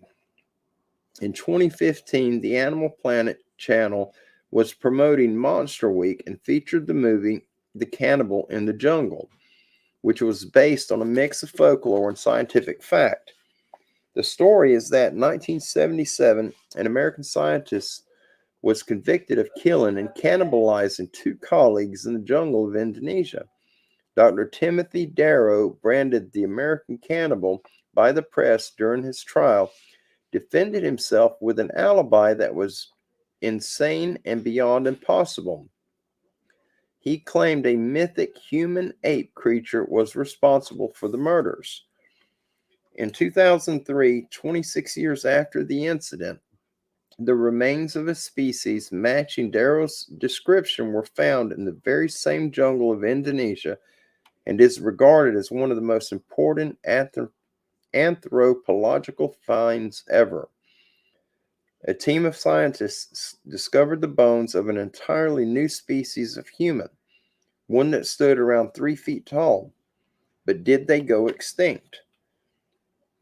An indigenous tribe on the Indonesian island of Flores, where the Hobbit remains were discovered, have their own accounts of little wild men that climb trees, walk on 2 feet, and are described as cannibals. According to their legend, they may have never died out at all. The film follows a present-day 2015 expedition deep into the jungle interior of Flores, Indonesia, to find evidence if hobbits still survive. Evidence in the form of screams at night and surviving lost 1977 film footage is found by the present-day expedition, verifying Timothy Darrow's original accounts from 1977. It's basically a story of Timothy Darrow's ill-fated expedition from 1977, and whether he and his team encountered a creature thousands of years after it supposedly went extinct, and if the American cannibal could be innocent of the crimes he was convicted of more than 3 decades ago by an Indonesian court. And this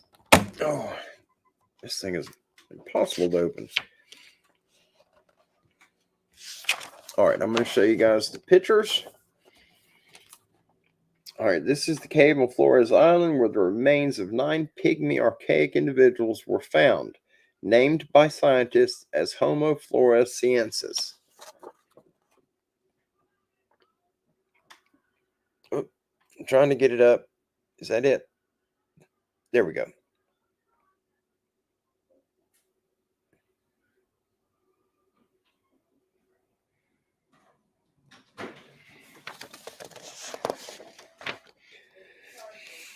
This is one of the skulls found in the cave on Flores with a recreation of what the pygmy individual looked like. Gee whiz. That's a rough looking dude there. Try to get it close where y'all can see it. How would you like to have him as a neighbor?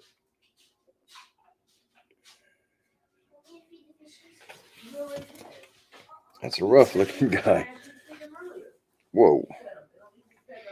A recreation of Homo floresiensis found in a cave on Flores Island. Here's another recreation that they did with the skull.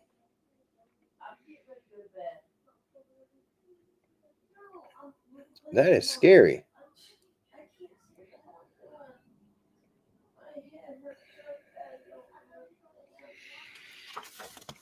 Frogman. There he is.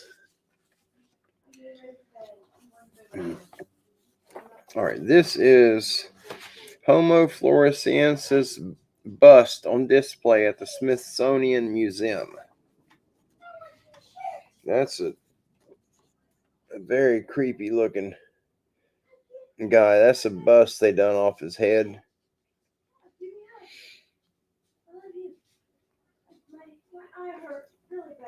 That's crazy looking. Looks like a real person. Yeah, them eyes are definitely freaky. Riker said, my old elementary music teacher. Oh, Lord. That's messed up. An artist drawing of Homo floresiensis from remains found in the cave on Flores Island. That one looks like a half monkey.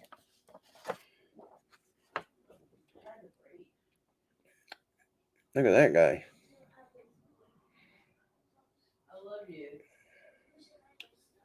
I guess it's a raccoon or something he's got with him.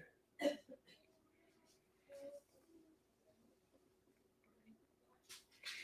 don't know if y'all can see the face. I'm going to try to get it up. It looks like he's a monkey. Okay. Thank you. Okay.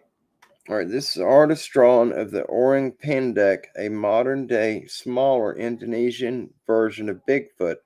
It is hotly debated whether the orang pendek is a modern relative of the archaic pygmy Homo floresiensis of Flores Island. That's just creepy right there. I do not like that thing. No, I got it. I'm just going to go throw up.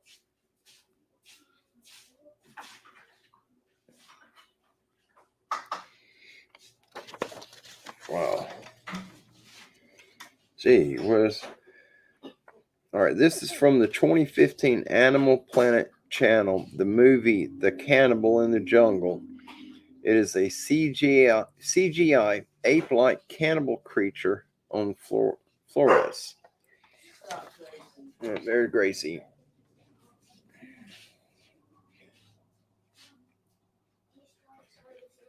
That's scary looking. Get them in the room and take your potty. I'm going to bed. That's crazy. Hey, Dennis. Here. Rosie.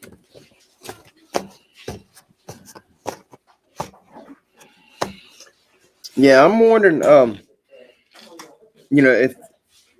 if they had actual footage of one of them creatures, I wonder if we could somehow locate that footage. That would be fascinating. I'm trying to keep all of these separate so I don't get them mixed up.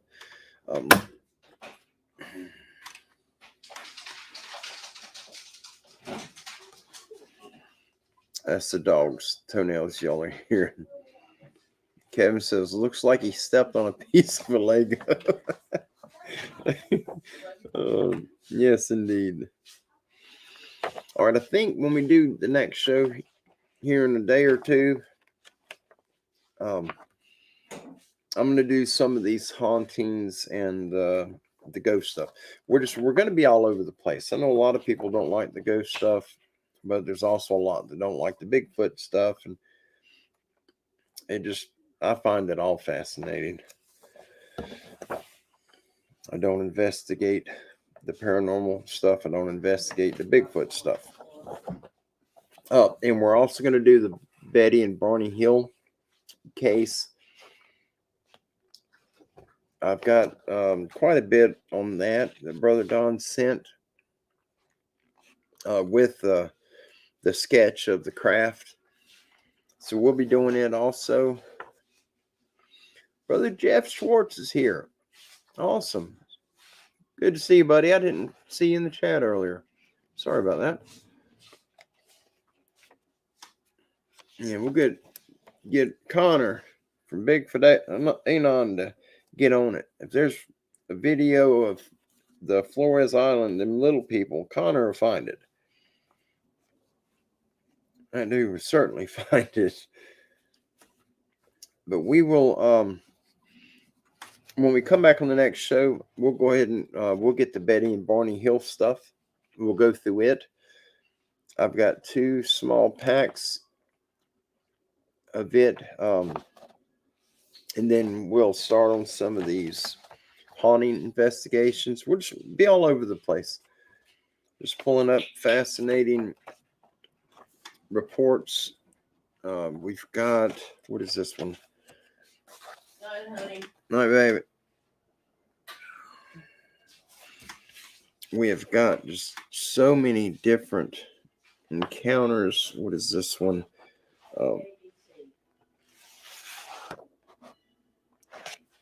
Yeah, this is going to be. And we got some other Bigfoot stuff. We got a little bit of everything. So we'll be jumping all over the place.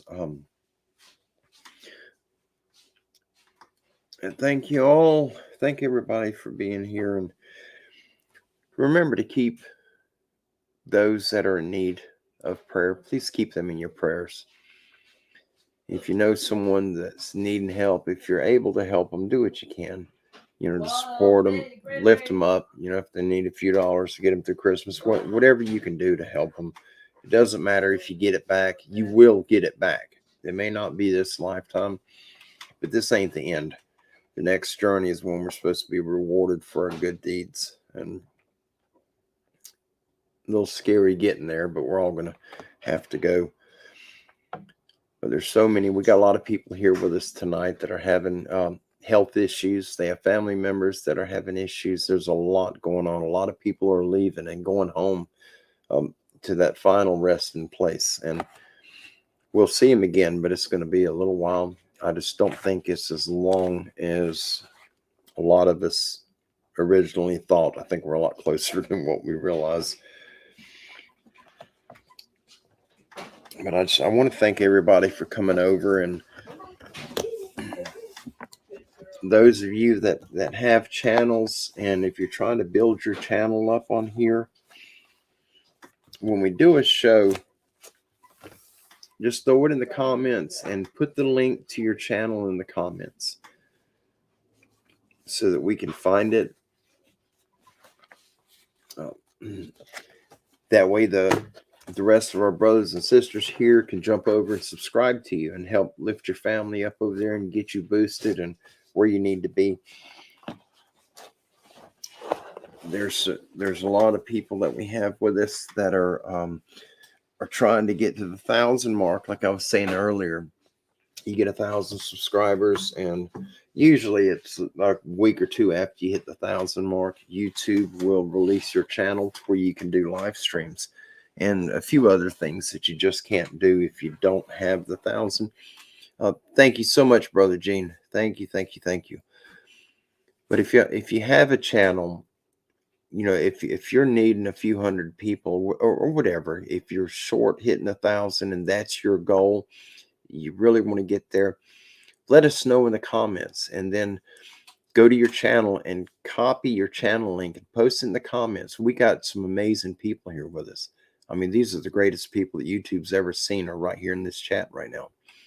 And that, I don't think there's anyone here that would not go over there and subscribe to you to help you to get up where you need to be, so you can go do the live shows, and then we can all be part of that, join you on your live shows. And let me throw this up. Sister Sharon just said, please keep my mother in your prayers. She is not feeling well tonight. Absolutely. You got it, sister. Absolutely. We'll definitely do that. We got a lot of people here. And as you guys and gals know, I like to pray. I'm a praying man. I don't care who I pray in front of. I don't care what people think about it. Praying is the way I speak to my Father who's on the other side, and I will eventually see him. But I'm not going to go meet him face to face and be a stranger. He knows who I am. And it's just through prayer. Everybody here, I believe, is a group of praying men and women. And just maintain that. Don't let nobody threaten you because they don't believe or they have a different um, style of belief. Just do what makes you feel good, what you know is right. Look at the people that we have here in this chat. It does not get no better than this. Besides your own mother and father and the Lord Yeshua, Jesus himself, it doesn't get no better than this. These are amazing people. And I'm so blessed to be a part of all of you. Thank you so very much. And I want to wish everybody here a very Merry Christmas. And just remember, it's not only doing good to one another, it's that blessing of Thanksgiving. Be thankful, give and be thankful. Be thankful for all things. And the Father will surely bless you. It doesn't matter if you give your last dollar and the person you gave to lied to you and what they needed it for. And then they kick you in the rear and down the road they go and you never see it again. It doesn't matter. If you honor the Babylonian receipt, that dollar, that much, you may need to rethink your ways. We're absolutely poor, but we're only poor in the Babylon view. We are rich in Christ. We're rich in love. And I mean, look at the friends that we have. Kim and I have right here with you guys and gals. It don't get no better. We are blessed just 100-fold. Damien, thank you so much, brother. Absolutely.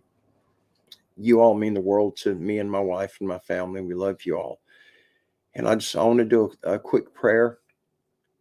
If you guys, you can join me, you can turn it off, whatever you want to do. But I want to do this. I like to pray for people. It makes me feel good that I've done something good today. But I'm just going to throw a quick prayer out and then we'll close out and call it a night. And we'll be back in a day or two and we'll get on with some more articles. And Brother Don is working on some other stuff right now. So we got more articles coming. But guys, I'm going to go ahead and throw a prayer out, throw this up. Thank you so much, Sharon. God bless you, sister. You are it. There's so many of you in here. I am so blessed. But here we go. We're going to do a call out to the Father. Our Father who art in heaven, we reach out to you tonight, Father, and we thank you for this day that you've given us, and we thank you for this opportunity that we all can come together and just break bread in a digital way. Father, I ask that you bless everyone here tonight and bless their friends and their family as they all experience a taste of you before this week is up. Father, let them know how much you truly love them.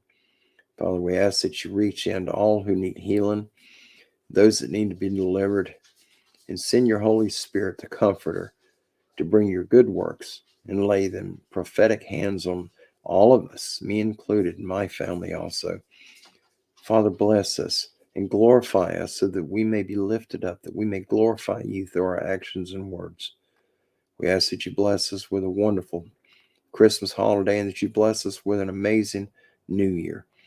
Father, let this coming year be one of unbelievable prophecy. Let your will unfold before our eyes, each and every one of us, as we journey through 2023.